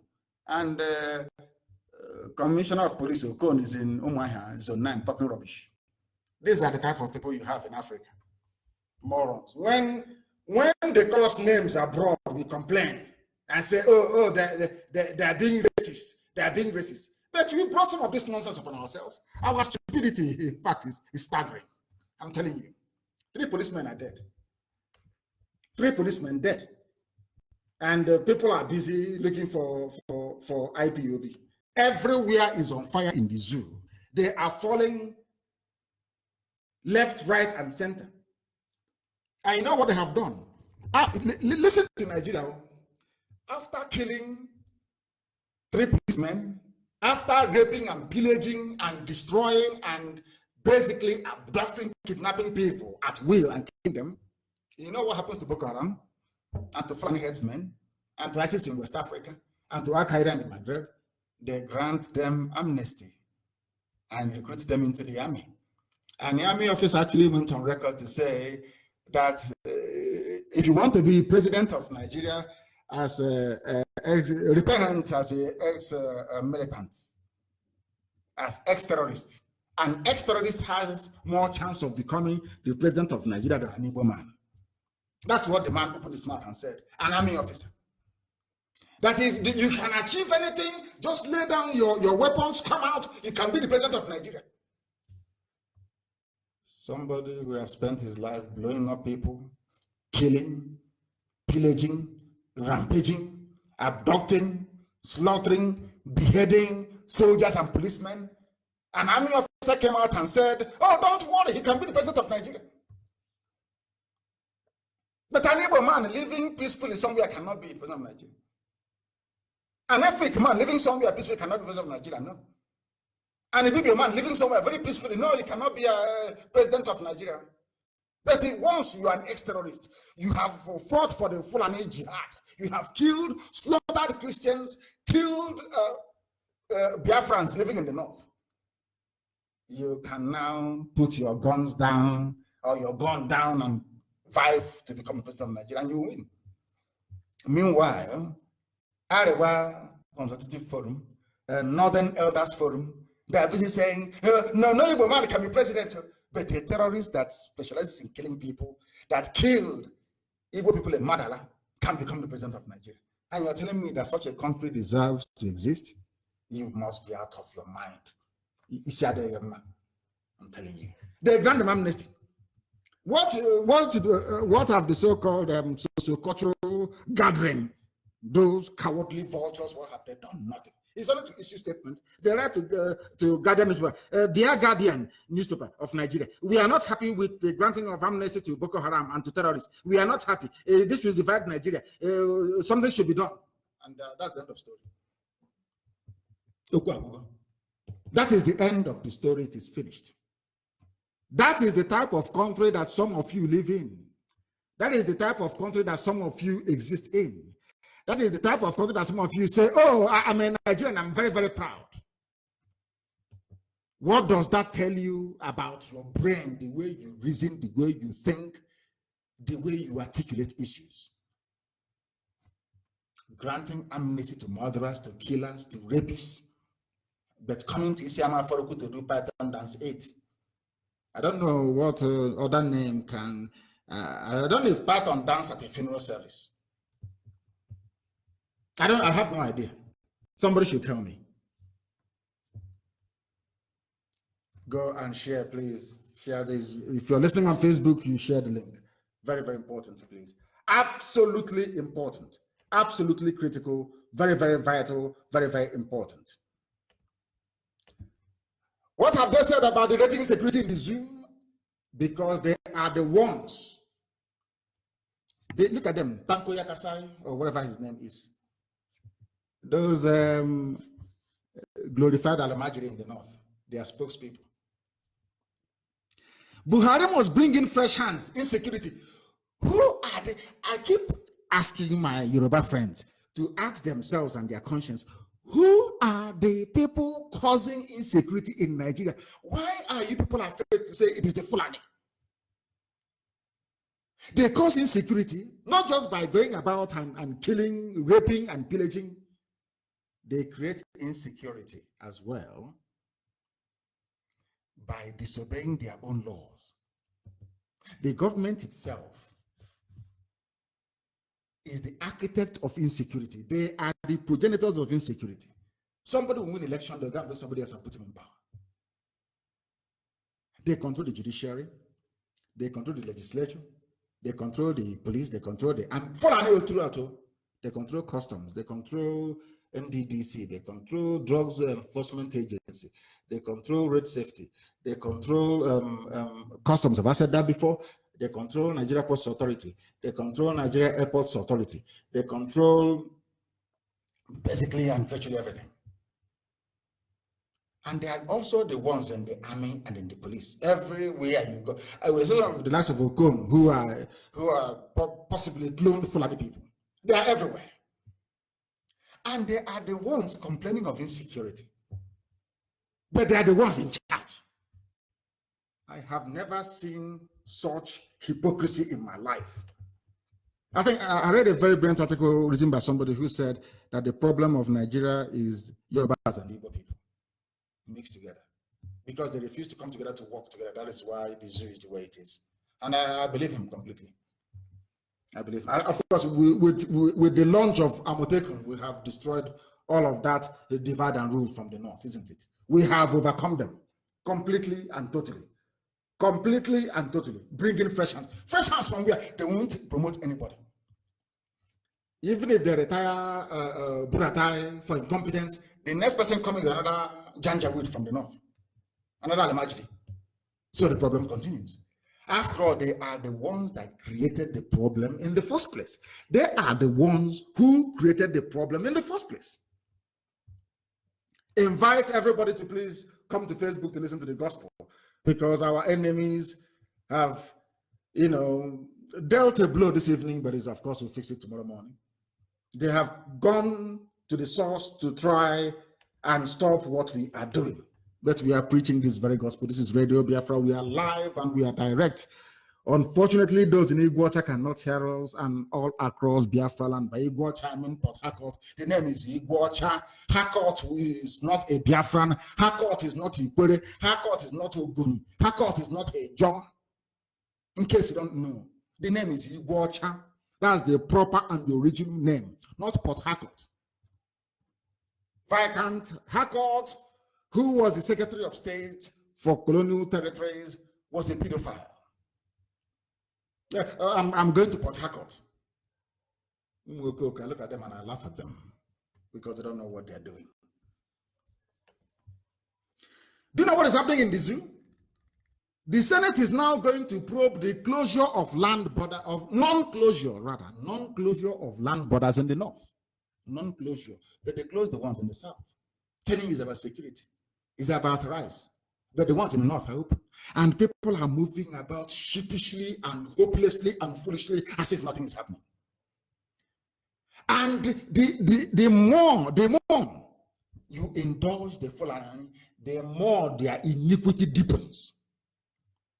Nobody can tell them what to do. They closed, they came to the south, shut down the borders, and in the north, all people from Mali can come in. And now the Senate to probe. Have you heard about it again? They said the Senate will probe them. Since the 1st of February, 1st of this month, they said Senate will probe them. Have they probed the north? Why are the borders in the north open and the ones in the south closed? Nobody can ask. Nobody can talk. But you have the likes of social critics, Shoyinka and the rest of them. They are all over the place. Why can't they complain? Nobody can complain. But when we talk on IPOB, they start jumping up and down. Because we are the only ones with the metal who has the balls to be able to rise up and speak against injustice and iniquity in the zoo. Iniquity from Fulani headers, iniquity from Janjaweed in the north. They cannot bring that their nonsense to us. Try to Islamize us. Are they drunk? They don't with. They know that IPOB is stopping them. It's only IPOB that can stop them. Remember when I told the whole world, I was telling them, if you want change, if you want restructuring, if you want change, if you want life to improve, boycott elections. Had they boycotted elections, this nonsense that brought Hope Uzodinma to power in Imo State wouldn't have happened. It would not have happened. Why did it happen? I ask. Why did it happen? It happened because our people don't listen. They go for the cheap option all the time. The cheap option. Cheap option. In the end,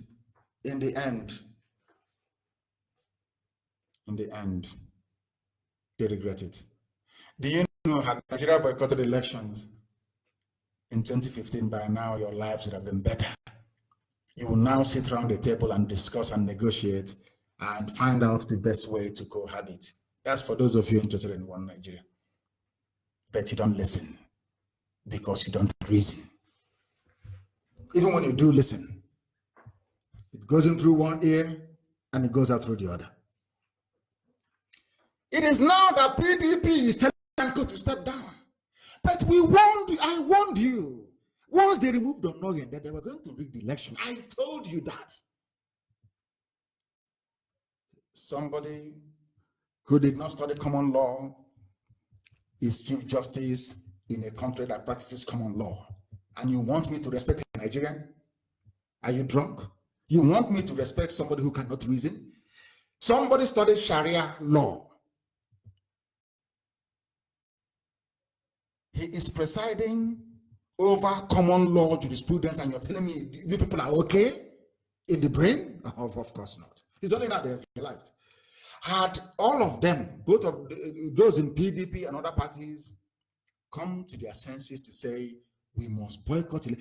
That is the only way to achieve. Oh no, it's your right. It's your democratic dividend. It is. What is there's another one other rubbish they say? It is the Hey, what's it? Dividend of democracy.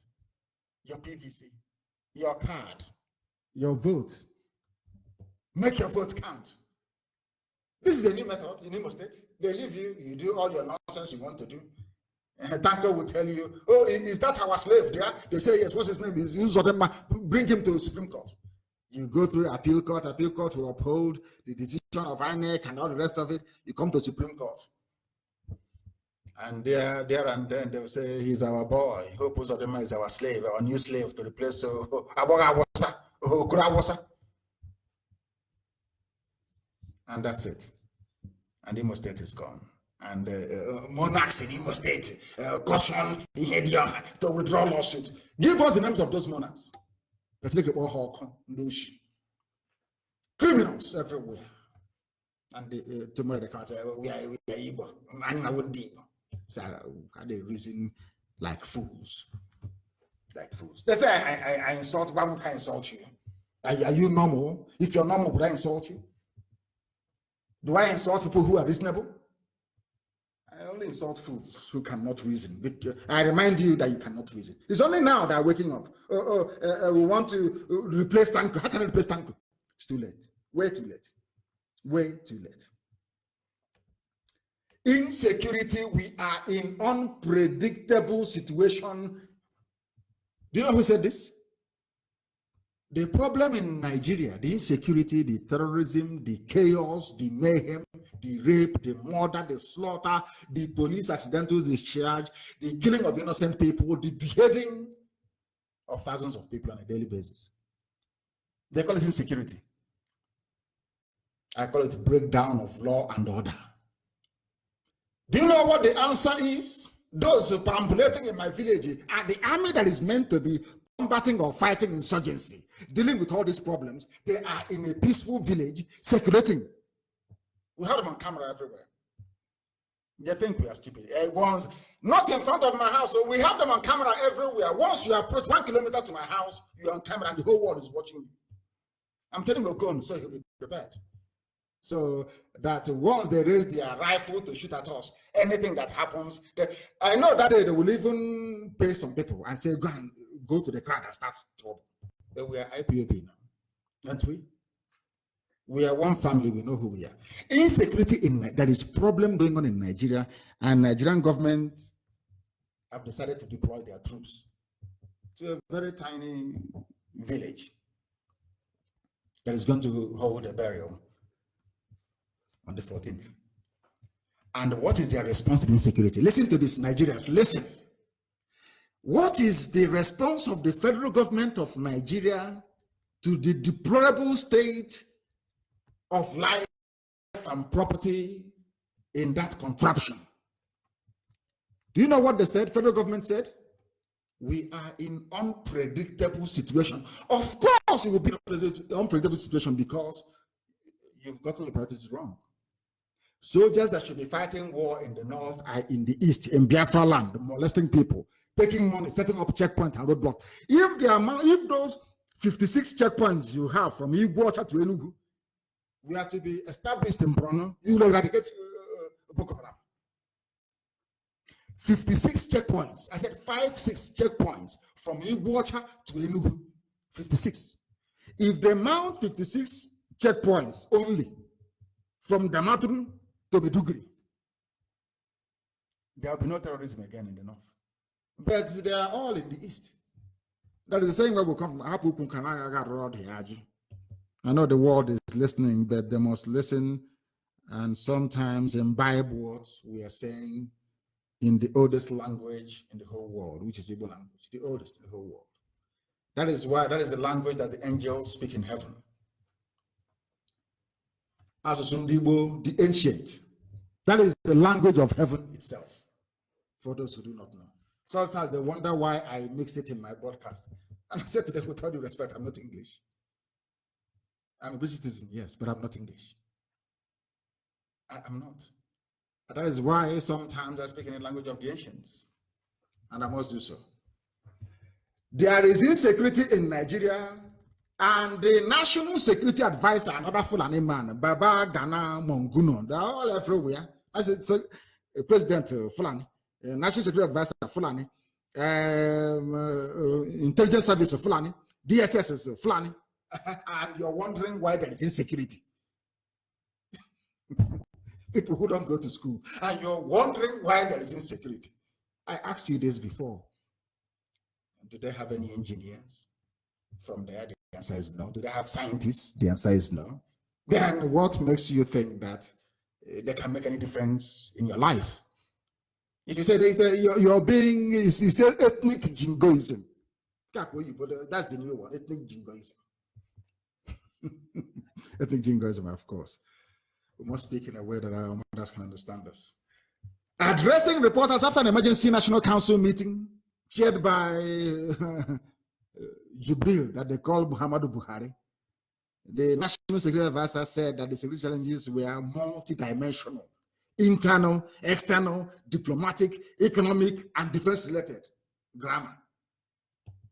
Ask him, Monguno, who is in charge of internal, Fulani, external, Fulani, diplomatic, Fulani, economic, Fulani, defense, Fulani? Why won't it fail? I ask. Why won't it fail? I ask you. Why won't the zoo be a failure? You allowed failures to rig themselves into office. Why won't Nigeria be a failure? You were there, you folded your arms. They released the terrorists. They terrorized all of you into submission. You got rid of Jonathan. You now have the Kaba in charge. When Buhari is there, they bring another one for you. If they, you know, they can do anything they like. If they like, they can jump to the third term. There is nothing any of you can do. You can't do nothing. You are spineless. That one said, I'm working for every life matter. I'm working for peace. But when Jonathan was there, you were protesting. Adeboye, you were protesting. These are the Muslims that later turned to Christians that idiots are following. I feel sorry for some of you, honestly speaking. I feel sorry for some of you. I think my deputy said he will go after them. I'm waiting for him to go after them because they need to be shredded and destroyed, all of them. Shredded and destroyed. Shredded and destroyed. Oh, we are fighting terrorism. We are fighting corruption. And some of you bought the nonsense that they're fighting corruption. But they are the ones who are corrupt. They say they are fighting corruption. They are the ones who are corrupt. Some of you have heard about the Malabu case, the Goje corruption cases. They say they jailed Ojo Zakalo. Ojo Zakalo is in jail. We are fighting corruption. Can't you see Ojo Zakalo is in jail? He's a Biafran, he's a Christian, so they can throw him in jail. Look at all the names of the governors they claim they have jailed from the north. They're all either John this or that.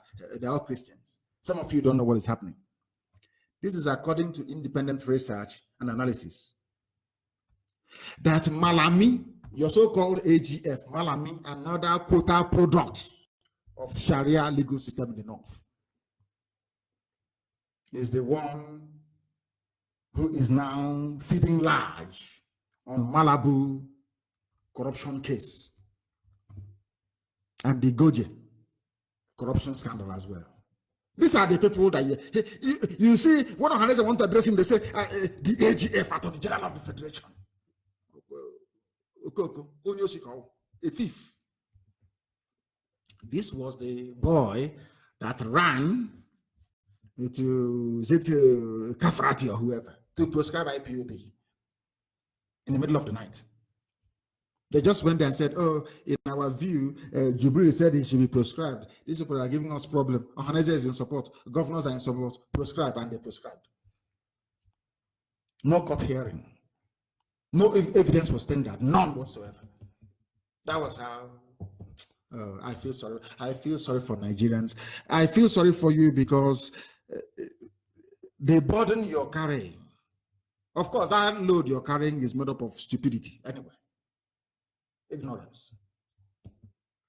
Before you shift it will be very difficult. These are people fighting corruption. These are the people that told you that fight. It's a good thing that Abacha loot keeps coming back. You know, it's embarrassing for them. It reminds them of how corrupt they are. Abacha loot keeps coming back. They remind you of how corrupt those people are. But Ojo Zakalo is in jail. Gandola is the very corrupt Kaduna State governor. The KANU State governor is all over the place as a celebrity. That is one Nigeria for you, and the consequences of it thereof. I want to take you back a little bit.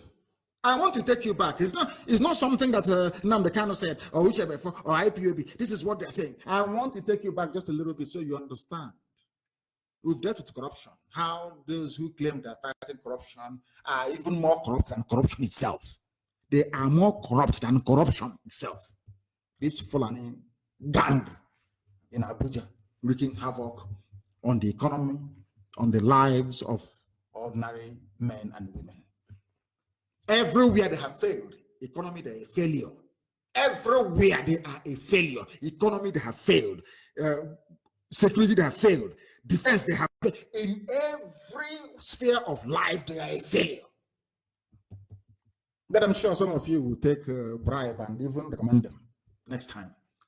It was Buhari, the dead one, who stopped South African mercenaries that they actually hired during the war against Biafra. They are the ones that stopped them from fighting Boko Haram. It has been in the public domain since 2018. Independent, verifiable deposition made by these people. They are called Specialized Tax Training Equipment and Protection, STTEP. His name is Ibn Balo.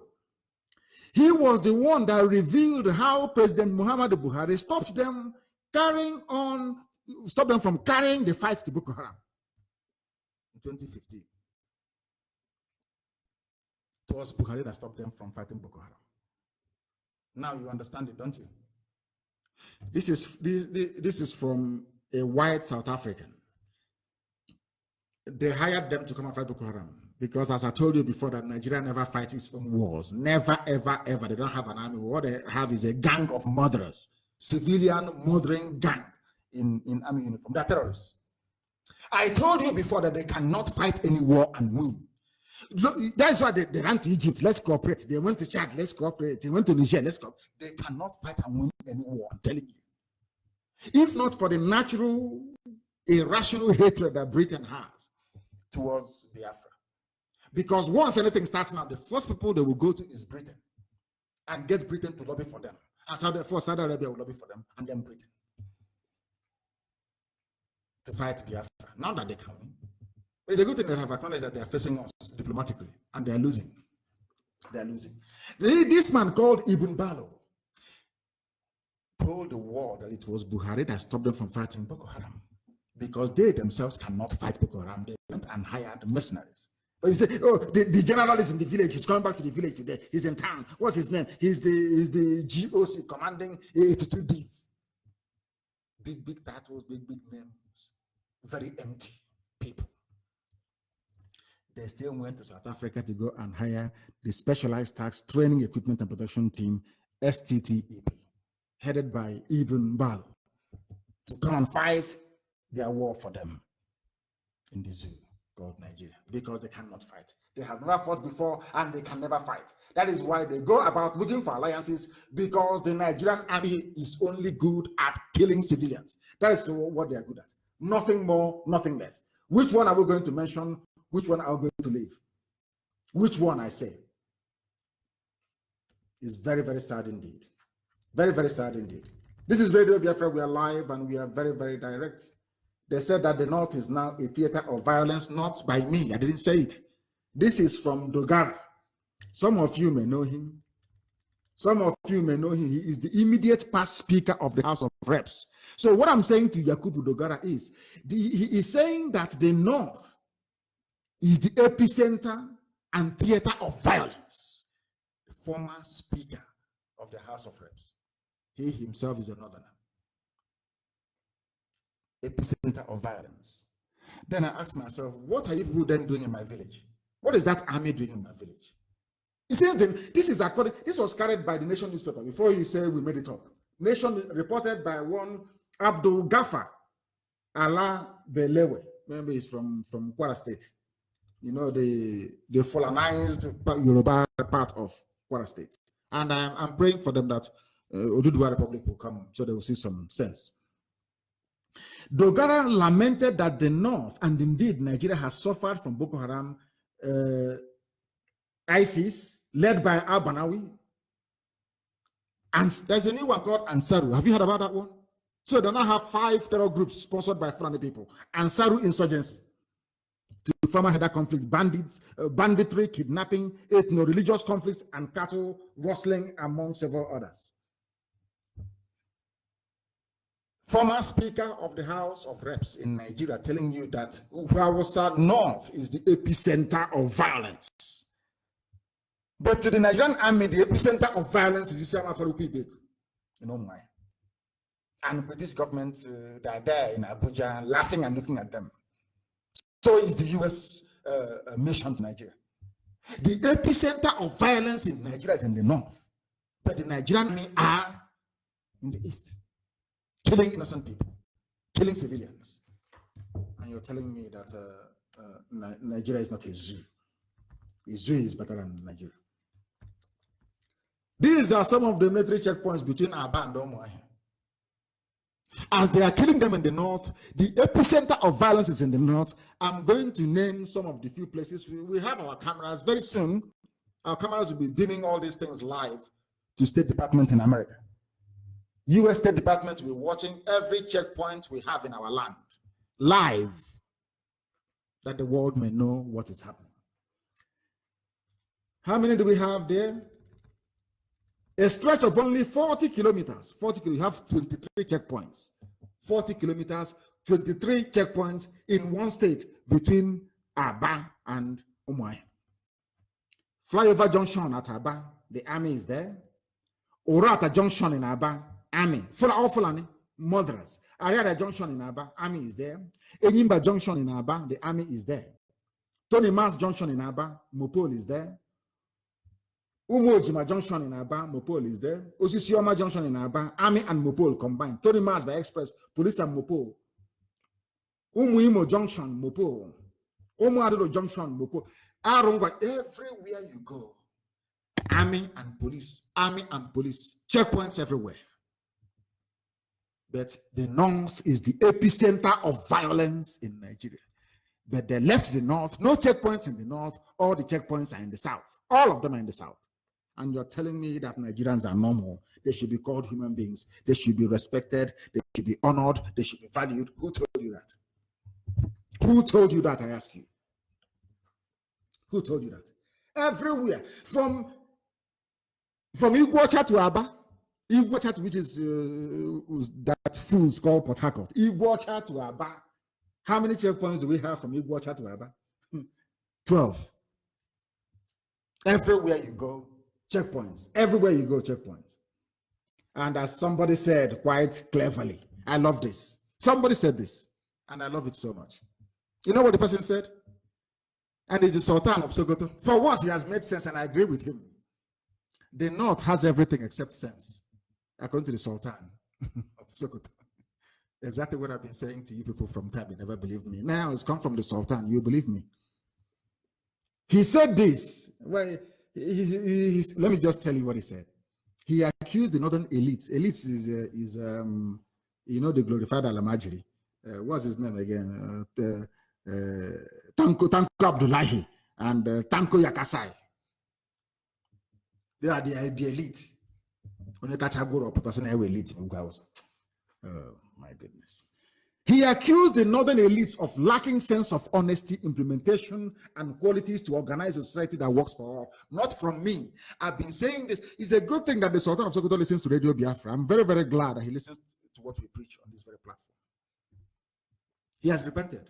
He has seen the light. The same way that Yoruba brothers have now seen the light. That everything we've been saying is true. They have now seen it. The same way that I can tell you that even the Sultan, the Satan himself, are the epicenter of the cabal in the north. He has seen that what we are preaching is true. I'll repeat what he said, so people won't say it's coming from me. He accused Tanko Yakasai and the other one, I've forgotten his name, Junaid Mohammed. They are the northern elites. Elite over Alamajiri, elite over Babiala, elite over impoverished beggars. You say you are an elite. Where is elitism? How have you improved the lives of your people? You're elite and you're still moving cattle from place to place, destroying people's crops and their farms. And you're elite. We are the elite. What useless elite in the north? Let me repeat what the Sultan said. Sultan accused the northern elites of lacking sense of honesty, implementation, and qualities to organize a society that works for all. In other words, all of you that claim, including Bola Ahmed Tinubu, that claim you put Buhari and now Jubril in power, you are all very foolish. That's what Sultan is saying. Because they lack the capacity. He is saying that they lack the capacity to organize a society. They do not have the capacity to organize a society. That is what the Sultan of Sokoto said, the head of the feudal system in the north. Now you will believe me, won't you? When I say something next time, you believe me. Because as I said, eventually, everything I say comes to pass. People will begin to open their eyes and their ears to receive this very gospel of redemption.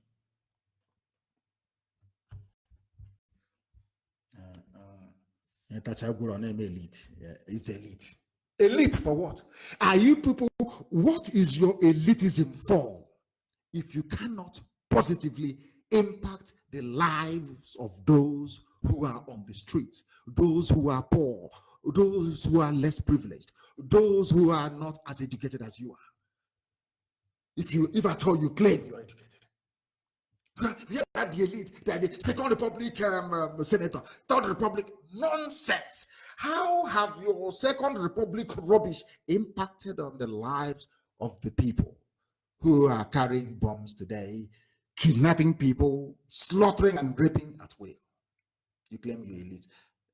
You people are the ones that the Sultan is referring to. You people are the problem. You have everything, but no common sense. No common sense. And let me tell you why they have no common sense. In the midst of the condemnation of the Sultan of Sokoto, you know what they did? They all rallied around and said, oh, we are the Arewa Constitutive Forum. We are the Northern Elders. We declare support for Buhari and service chiefs. That is the Nigeria you're in. I remember when they said that Jonathan wasn't fighting corruption very well, even Edwin Clark came out to condemn Goodluck Jonathan. But I wish the South can learn something from this. So to the North, it doesn't matter what they do in office, their own is their own. But you are busy from the South, be you Biafran or be you Duduwa descendant, you're busy in the South trying to be holier than thou, you want to be objective. But those you're dealing with don't know the meaning of objectivity. They don't understand it. Insofar as the stark failure of Nigeria is apparent for the whole world to see, they still went there and felt that Jubril is under siege. Of course, they called him Buhari and the service chiefs because people were calling for their resignation. They went to Asarok to say, we are behind you. Continue with your incompetence and your failures. Continue patrolling Islam Farouk instead of going to the north to go and clear the bandits on the highway. That is Nigeria for you. That is the zoo for you. And that is why the zoo must fall. Nigeria is an abomination before God. Nigeria is a stain on the continent of Africa. Nigeria is a blight on the human race. If you don't know, you know it today. The level of stupidity prevalent in Nigeria is enough to sink any advanced civilization. What am I saying? If you pack all Nigerians and take them to America and move Americans over to Nigeria, America will sink in less than 10 years. You will recognize it. That is the extent and the level of stupidity they harbor within themselves. Or should I say within their brain? Very, very sad indeed. Very, very sad indeed. And what, they know how to defend themselves. I admire them at least in that regard. Even Mustafa, Al-Mustafa, that works with Wazirike's Masop, he said that Abacha didn't steal any money. You see the way you see how they roll. You see the way they roll. He said Abacha never stole any money, that it was others that stole money, not Abacha. Can you believe that? Can anyone believe that? Can anyone believe that? It wasn't Abacha that stole money, it was those before Abacha stole money. And some of you believe him. That is how they fight for themselves. That is how they defend themselves. That is how they make a mockery of everybody. That is how they make a mockery of everybody. But some of you won't understand it, will you? Because you want your one Nigeria. You think if Nigeria breaks up, you won't get oil. I've said it many times. And I want to remind everybody that every component part of Nigeria, as presently constituted, will receive oil and gas for free from Biafra land. So it's not about oil. When we publish our guiding document, when we publish our testament, you will see all of it inside it. Guaranteed to be supervised by the United Nations and 5 other countries. So don't worry about that. You get your oil. Just leave us alone. It's not about our oil and gas. It's about freedom. That's what we're fighting for. Absolute freedom. It is not that some of you don't know you're selling oil and gas to China. You're still going to China to go and borrow money. Does that make any sense to anybody? You sell oil and gas to China, you still go to China to go and borrow money. Do you know how much they have borrowed on your head? This very incompetent Fulani regime, you will not know until you're hit with a very heavy. The day the Chinese will come and take over your forest in your village, then you realize that the mess that the Janjaweed have put you in. You see, Jubril. Some of you are. Buhari went to what was last place he went to? He went to London, to Buckingham Palace. When asked to remove his cap, he ran away. I think today he's in Addis Ababa. That is the mess that some of you don't understand. You're in. They are borrowing money every blessed day. One day they will come and take over your ancestral lands. You start cursing China. China, you did this to her. You did it to yourself. Your hopelessness allowed an impostor from Sudan to be answering your president. Your idiocy made it possible for him to go back the second time. You have yourself to blame. Let the Chinese finish with the coronavirus. They're coming after all of you, your land and your properties. Then you regret it. Do you know how much did you have borrowed from them? Do you know how much this very incompetent Fulani regime have borrowed from China? Some of you have no idea. You're sheepishly moving about every day, saying, oh, I'm a Nigerian. Inside you and outside you, you're a property of the Chinese state, courtesy of Abaki Ariza Asorok, Fulani regime. It's not from me, you got it from me, you got it from Sultan of Sokoto, that they cannot organize any society. The Sultan said it, they cannot. These are the people, your Excellency, the President, Mr. President. I feel sorry for you people. They keep borrowing from China. They can never grow their own. They can never ever grow their own. They always go and borrow from other people. The latest one is 17 billion. The federal government on Tuesday explained why it decided to approach the China Exim Bank for a $17 billion loan. Ask them the oil money. Do you know the funniest thing? All the people occupying NNPC, all the oil portfolios, they're all from the north. And I can't hear the so-called Niger Delta complaining. You know, some of them, their own idiocy is even worse than an average Nigerian. Their own stupidity is immeasurable. Who are the people in charge of all the oil sector areas you have in the zoo? All Fulani, NNPC, Ministry of Petroleum. Everywhere you have them. No wonder all the sales coming from the shipment of oil and gas, none is hitting the treasury. If they are getting money from oil and gas, why would they be borrowing 17 billion from China? 17 billion. And you ask yourself, how are they going to pay back? Let me hear any of you complain against China when they come for you. Then you will know something. Keep voting. In the next, is it next 4 years you go back? 2023, you go back and vote. You go back and vote 2023. It's the turn of your ancestors then. There are mad lunatics everywhere. This is Radio Biafra, we're live and we're direct. They want to implement a confab report. That is their business. That is not our business at all. They keep burning down your markets, but you do not know that, do you? They burn your markets, you say nothing, they rape your mothers, you say nothing, they behead your priests, you say nothing, they go to Zowan and they sack everywhere, nothing. They're fighting us in Eboi. You do nothing. And you're praying for one Nigeria. My goodness, it's very, very painful. Extremely painful. Extremely painful what we have to go through. Some of you may have heard about the people that we are boasting that they have 4 wives, 5 wives. I want to use this very thing as an example of why we cannot live in the same country with these people. I want you to listen to me very carefully. We adopted the British system of one man, one wife, recognized by law. But in the North, you have people who are marrying 4 wives. And my question is this: can any Nigerian tell me any country in the world where you have such disparity in marriage laws? Show me one country in the world. If you go to USA, can you marry 2 wives in America?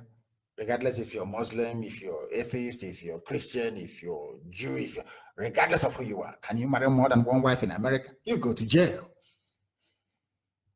It's called bigamy. You go to prison.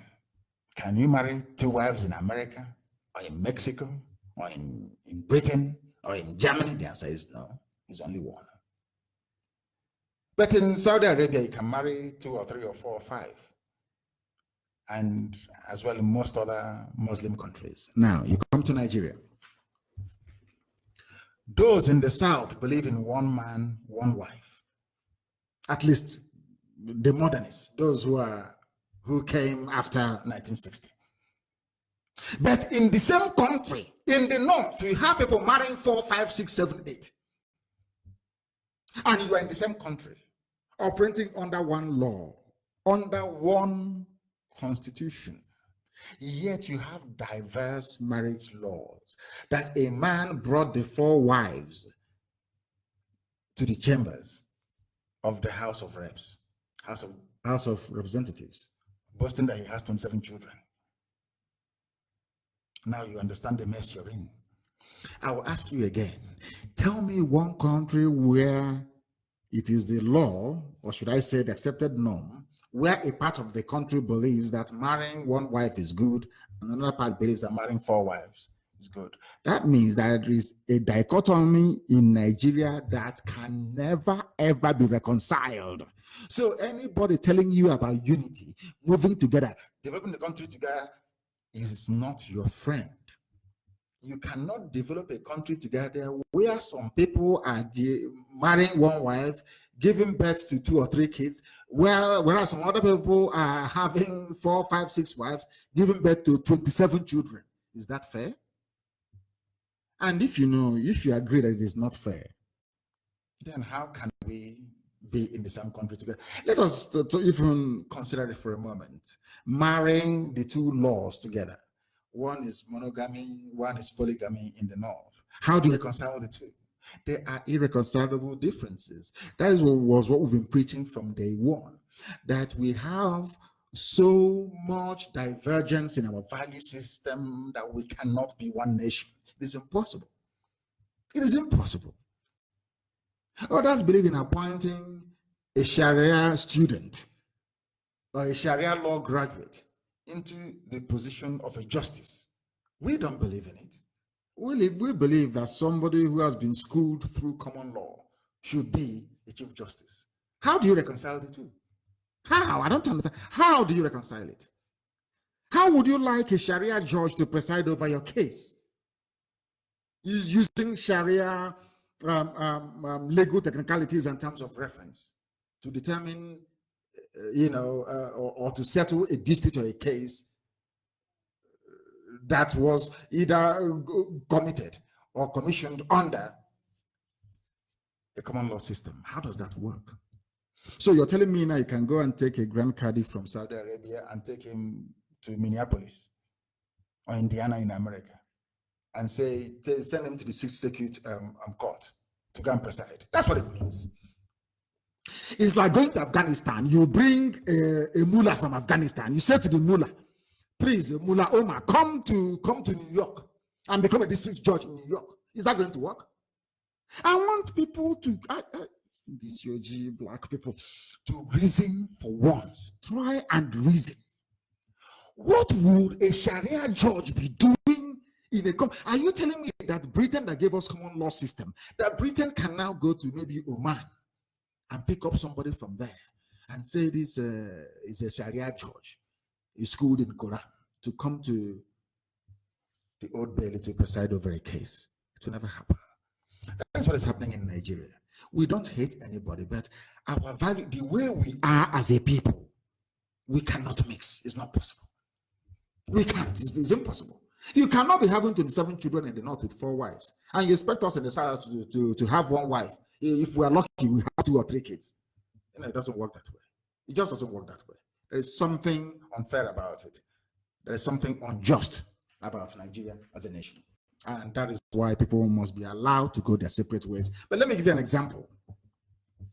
Had all of you boycotted 2015 general elections as we were pleading and begging from the beginning, even the last one that happened last year, by now, this man will not be boasting of his 4 wives and 27 children. Because when you get around the table and ask them, please convince me why I should be a Nigerian, he will tell you, I have 4 wives and 27. You tell him, I only have 1 wife and 2 kids. Do you think it's fair? He will be the one to open his mouth and tell you it is not fair. You now ask him, do you think we can be in the same country together? He may say yes. It doesn't matter. We are in the north, you're in the east. You can do whatever you like. Then you ask him again, do you think it would be right for us to bring a chief justice from the south who is a Christian, schooled in common law system, to come and become an appeal judge in the Sharia appeal court you have in the north? And watch his face, how he will react. He will tell you no. They wouldn't want you to take a Christian judge schooled in common law to the north to go and preside over a Sharia court. Never. But they can bring Sharia judge to preside over a common law legal system. Is that fair? I want people to reason. Is that fair? Now you see why we don't want one Nigeria. Anyway, I'm waiting for them in a debate. I'm not giving them expo. I want to win a debate so that we can completely eradicate them from the face of this very earth. We can eradicate them from the face of this very earth. Somebody was complaining. These are the people moving soldiers. It's IPOB. IPOB is giving us problem. But hear what they have to say. Federal government said the world has abandoned Nigeria. The world has abandoned them. So when we told you that we would destroy the zoo with the truth, you didn't believe us. I said I would destroy Nigeria with truth, nothing more, no arms, unless they come to my village to come and shoot.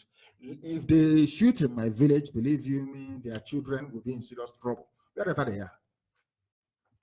We'll find them so that their father can bury them the same way they keep making us to bury people all the time. Let them try it and see how enjoyable it is to bury a loved one. Instead of them to be remorseful for causing the death of my father and my mother, all they're saying is that we'll come and start shooting at people attending burial. Come and shoot. Our CCTV is there live, relating to the whole world, relating to British Foreign Office, so that when it starts, they won't deny it. It will be relayed live to the top governments of the world, and to CNN and to BBC, so that when it starts happening when our own madness will start, they won't go back to their propaganda. It's a secession. They are trying to secede. Secede from who? Who were we before you came? How can I secede from something I did not agree to? Who were we before you came and merged us together? It's because we are Africans, we are foolish, we are hopeless, we don't know anything. That was why we accepted that nonsense in the first place. No reason. Did Japan agree? When did Japan not kick you out? Did Japan not kick the Dutch out when they tried their useless nonsense? Amalgamate your father to your mother. Mad people everywhere. But you Africans, what do you have in your brain? Nothing. You accept every rubbish that goes, every nonsense that goes, you accept. If you can even find a way of importing coronavirus, you will. I preach the truth here on radio. We are live and we are direct. The time now is approaching. It's 27 minutes past the top of the hour, wherever you are on the face of this very earth. I wrote something which I totally and completely agree with. And with permission from him, I'm going to read this out because I agree with it in total, completely and totally. We want to let the world know that we IPOB, this is, if you don't do this, we'll go. Ududuwa is now saying it. Even some people are now saying it from Biafra land across the whole place. But everybody wants to be free. Who started it? IPOB. You may not agree in public, but when you go into the quiet of your home, you go into the bedroom, you accept, you acknowledge. It is IPOB that started this whole thing. You acknowledge. Everyone came at us with all manner of dissenting argument, but today an overwhelming majority has bought the idea of that what IPOB is doing is correct. We made them aware. The Amoteku you have in Yoruba land is a direct product of IPOB agitation. Our call on this platform for Yoruba to rise up every blessed day, rise up and do something. You cannot keep supporting evil forever and ever. Do something for us. And they have done it. And we support them for it. Who started the... They were quoting Danjuma. Danjuma said, defend yourself before they kill you. Who started it? We did. I was in the USA. I told World Igbo Congress, give us arms because they are coming. I've seen them, they are coming. Have they not come? Have they not come? Have you not noticed how fewer and fewer people are now coming out to challenge what NNAMD1 says? Have you noticed it? Because it's the truth. We don't hate anybody. We don't. It is the truth. The whole world now knows that it is the truth. All this clamor, Amoteku, Shege Dambanza in the north, whatever they call it. Did we not start it? We told you that the center cannot hold, that this zoo will fall. It doesn't matter what you do. It doesn't matter how many influential publications you bribe abroad. It doesn't matter how powerful your lobbyists are in Washington. It doesn't matter how much money you give to the British High Commissioner to Nigeria. It doesn't matter. The zoo must fall. And they know it's going to fall. That's why they are running over the place. Let's go and see if we can disrupt the burial of his parents. They says nothing pains him. Let's see if we can carry the corpse. Can you imagine what they're planning? That they'll come and take the corpse of my mom and my dad, since nothing affects me, since this Biafra is burning within me. The desire for Biafra is so much that I don't feel any pain. That's what Alamajid is saying. So does he even have this before? In Asoro, that is what Abakari is saying. That my passion for Biafra is so high, is so much that nothing, they know nothing can stop me, nothing, nobody upon of a woman can. So why don't we go and abduct the dead bodies of the mother and the father? Let's see if he will not be pained. That's what they're planning. That's why they're all over the place. But we're waiting for them. That the world will bear us witness. They have prepared their lies, and I'm sure the British High Commissioner have prepared all their lies. Oh, they came there was a clash. I'm sure Yoruba newspapers have prepared their lies. Oh, there was a clash. There is a clash going on. There is a clash. I'm in my house, burying my parents, and you came to my house and telling me there's a clash. Thunder will fire you and fire you, the rest of the family. I'm in my house burying my parents, and you're bringing your arms, your guns from Sambisa forest to my house to cause trouble. And you're telling me there's a clash. Then you must have descended from the lineage of Lucifer. There will be no clash that day. It is them looking for our trouble so that the world may know I know what they do. I know that channels TV, they have prepared. Oh, there was a clash. The army was going. They were throwing stones. As the army was passing, they started throwing stones. And the army tried to calm them down. And they said no. And they opened fire. There was a clash. We know all your headlines. We know what you're going to do. We know you very well because you're predictable. You are so foolish. You are driven by the ignorance of the fallen. You know nothing. It's only Britain defending you because of British hatred for Biafra. Because Britain knows that Biafra is the shining light of Africa. They know it. Once Biafra comes, it will have the same effect that Japan had in Southeast Asia.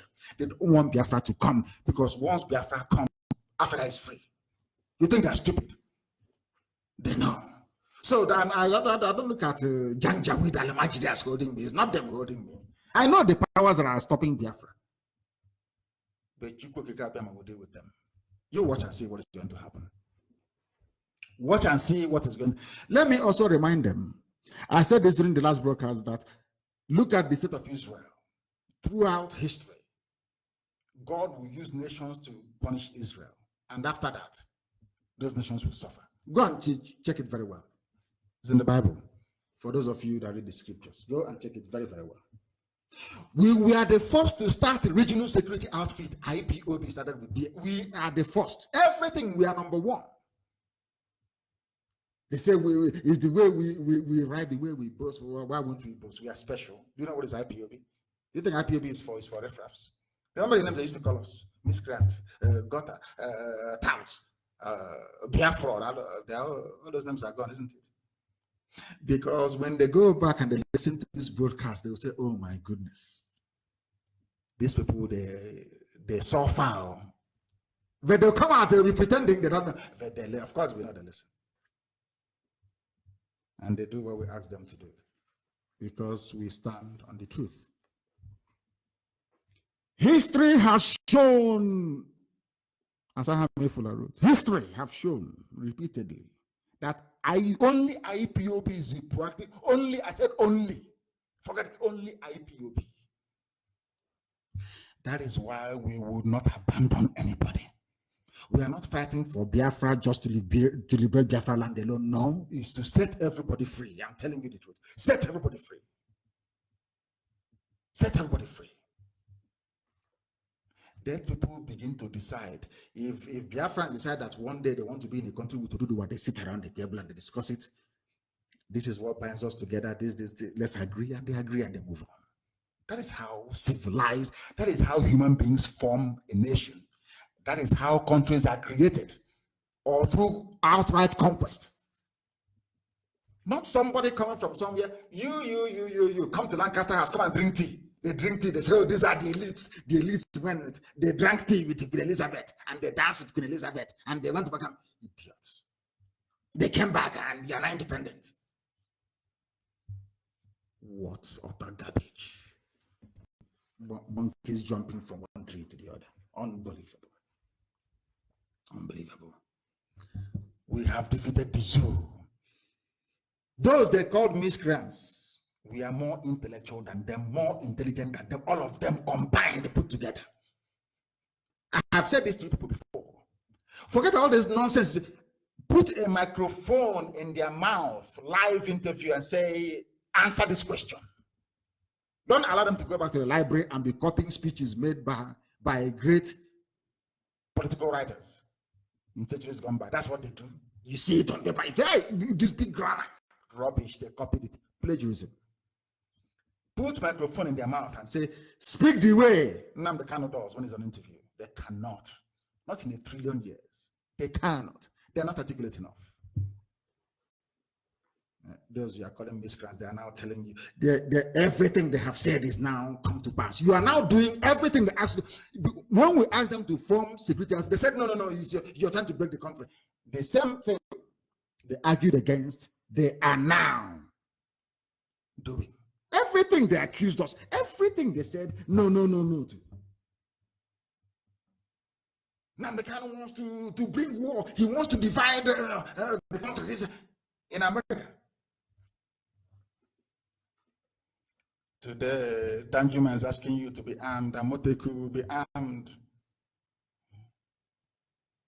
Even a Jaw nation in Biafra say they want to form their own. Typical, very typical. I've warned everybody in every nationality in Biafra. I've been warning them from time. Some of them don't want to listen. You have to listen. Some of you don't want to listen. A Jaw cannot go it alone and survive. You cannot. Not in a billion years, you cannot. The sooner you realize it, the better. Are we supposed to stand on the table and discuss everything? Of course we will. Biafra is for everybody. Every input matters. All the way to Igede. Everybody must contribute to the type of Biafra they want. It's not IPOB drawing a template and saying one size fits all. No, everybody must be involved in it. We are getting there. And when we get there, the confab will be held and everybody will have his or her say. And then we come together and the constitution will be formalized and ratified. That's how it's going to be done. Nobody's going to lord it over anybody else. That means all our education is for nothing. We didn't go to school to behave like primitive Africans. We can't do that. It's impossible. We are learned. We are learned. And that brings us to the end of our very live transmission today, which unfortunately could not be aired across Biafra land on FM. I thank all of you for listening, but I do have one or two announcements to make. Very important announcements to make. Very, very critical, very, very important announcement to make. I appointed a new woman leader in Anambra. It's unfortunate this, in fact, Deputy will make sure that this program is replayed from tonight after this, after we go off air, that is replayed. Nwada Nkechi Kulu Onyebuchi is the new IPOB woman leader in the whole of Anambra. And there are some people who are not following our laid down rules and procedures. This is my final warning to them. If they continue to misbehave or not to adhere to instructions, they will be expelled from IPOB. I say this to them. Onwatuegu is the Anambra State Coordinator. If Onwatuegu calls a meeting and you don't attend, you'll be suspended from IPOB, you'll be gone. No appeal, no excuses, nothing. If Onwatuegu convenes a meeting, you must, I repeat, you must attend. Because we are fighting wars on multiple fronts. We don't need insubordination and ill discipline. Obey before you complain. The first thing I was taught when I went to Government College Omai, of course, the finest secondary school in the whole world. For those who know, should I say the finest high school in the whole world, formerly Fisher High School. As soon as you go through the gate as an onion, the first thing, onion is class 1 student, a freshman. Once you go through the gate, the first thing they teach you is OBC. You obey before you complain. Attend the meetings and then you can complain afterwards. I'll listen to you. This is the final warning. Once I want to convince a meeting, you must attend. If you don't attend, you're off. The same thing goes with our women. Any meeting convened by Mwada Nkechi Kulonyebuchi, you don't attend, then you're off. You're not one of us. As simple as that. That brings us to the end of our program tonight. But I want to play something for our people as a way of sign off, to sign off this very program.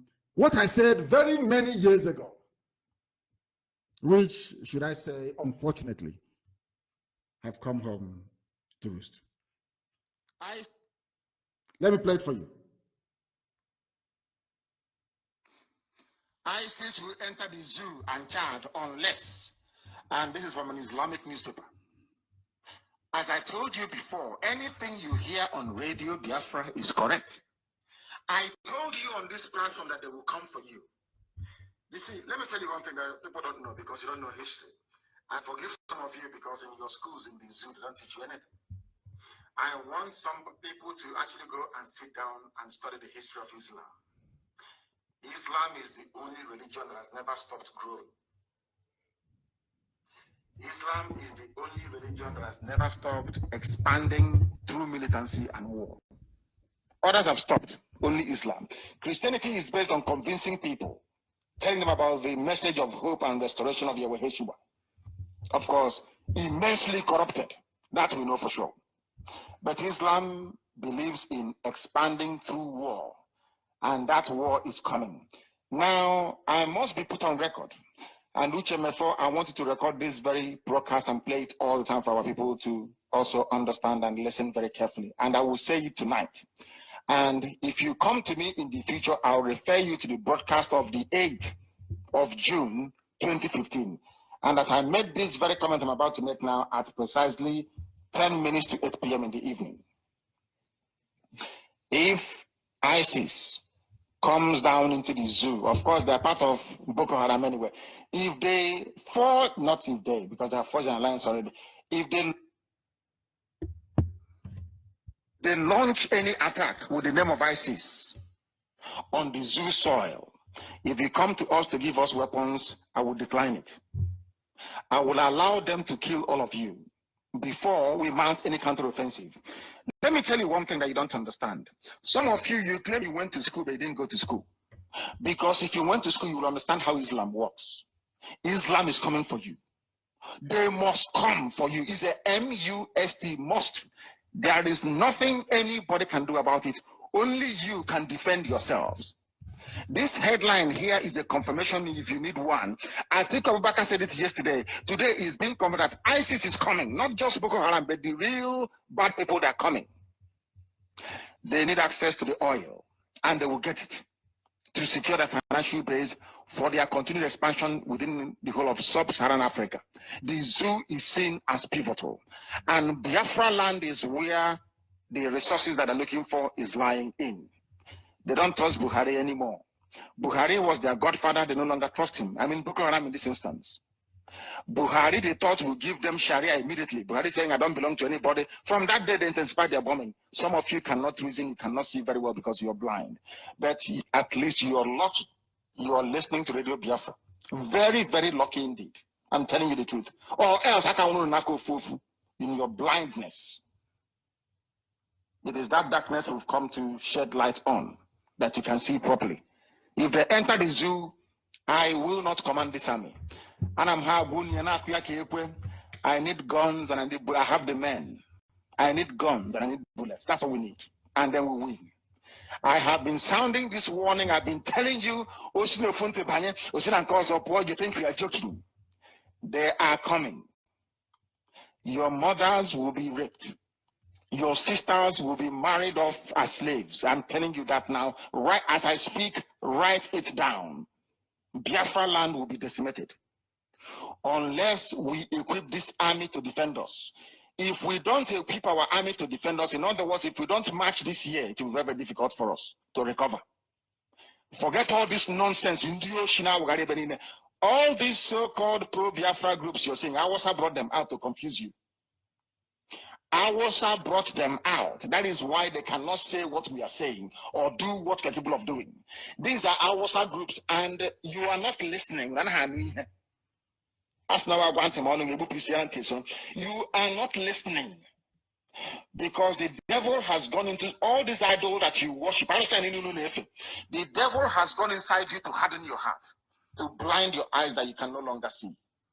That day, I will tell you to remember the broadcast of the 8th of June, 2015. I will tell you to go back to it. I need guns and I need weapons. If I don't have guns and bullets, the army of Biafra cannot defend your towns and villages. The sooner you get that into your thick skull, the better for everybody. You are black people, you don't reason, I know that for sure. But the sooner you take this very message seriously, the better for everybody. Or else you're finished. ISIS is coming. They will enter the zoo and Chad very, very shortly. Not as Boko Haram, they are coming in as their franchise and as their name dictates. ISIS is coming. If you like, you make this while the sun is shining, or if you like, you can continue to be dumb and stupid. That is entirely up to you. I won't be there, but you'll be dead anyway. And Radio Biafra will not report it, and nobody will. If you like, you give us guns. If you like, you don't. We are trying to save you, not you saving us. We'll continue. As I said, when the time comes, I'll remind you, that was my voice on the 8th of June, 2015. I said, when the time comes, I will refer you to this broadcast. I am referring you to that same broadcast today, the broadcast of 8th of June, 2015. I told you they will come. Have they not come? I don't believe in village prophecy. if the APC gives you the result of a tribunal, election tribunal, you can't be jumping up and down like a spring chicken. I tell you what will happen before it happens. I don't even call it prophecy. It is divination from heaven. Once I'm sat here, anything I say comes to pass, and anything I proclaim must happen. Because I serve Elohim.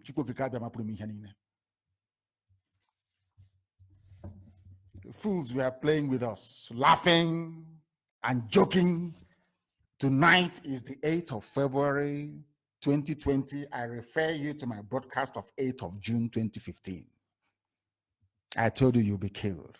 I told you ISIS will come as ISIS. They call them ISIS in West Africa. I told you that they will come, Al-Qaeda and the Maghreb, they have come. I told you, they will come as their franchise. They will not affiliate with anybody. I said it. They will come as their own franchise. No affiliation with anyone. Has it not happened? That is why they must respect IPOB. We are the children of God in heaven. And that is why we will defeat Okon, defeat every army that come against us. Because only God is heaven, is ahead of us and behind us, and will guide us through the day and guide us through the night. No matter the tribulations we encounter, ultimately we prevail, we win. Because Biafra is our religion. Biafra is my religion, and here on Radio Biafra is where we worship. Because Elohim, Adonai, El Shaddai, Chukwu Okike Abiama, is our God. I thank all of you for listening. And from me, from here, it is good evening.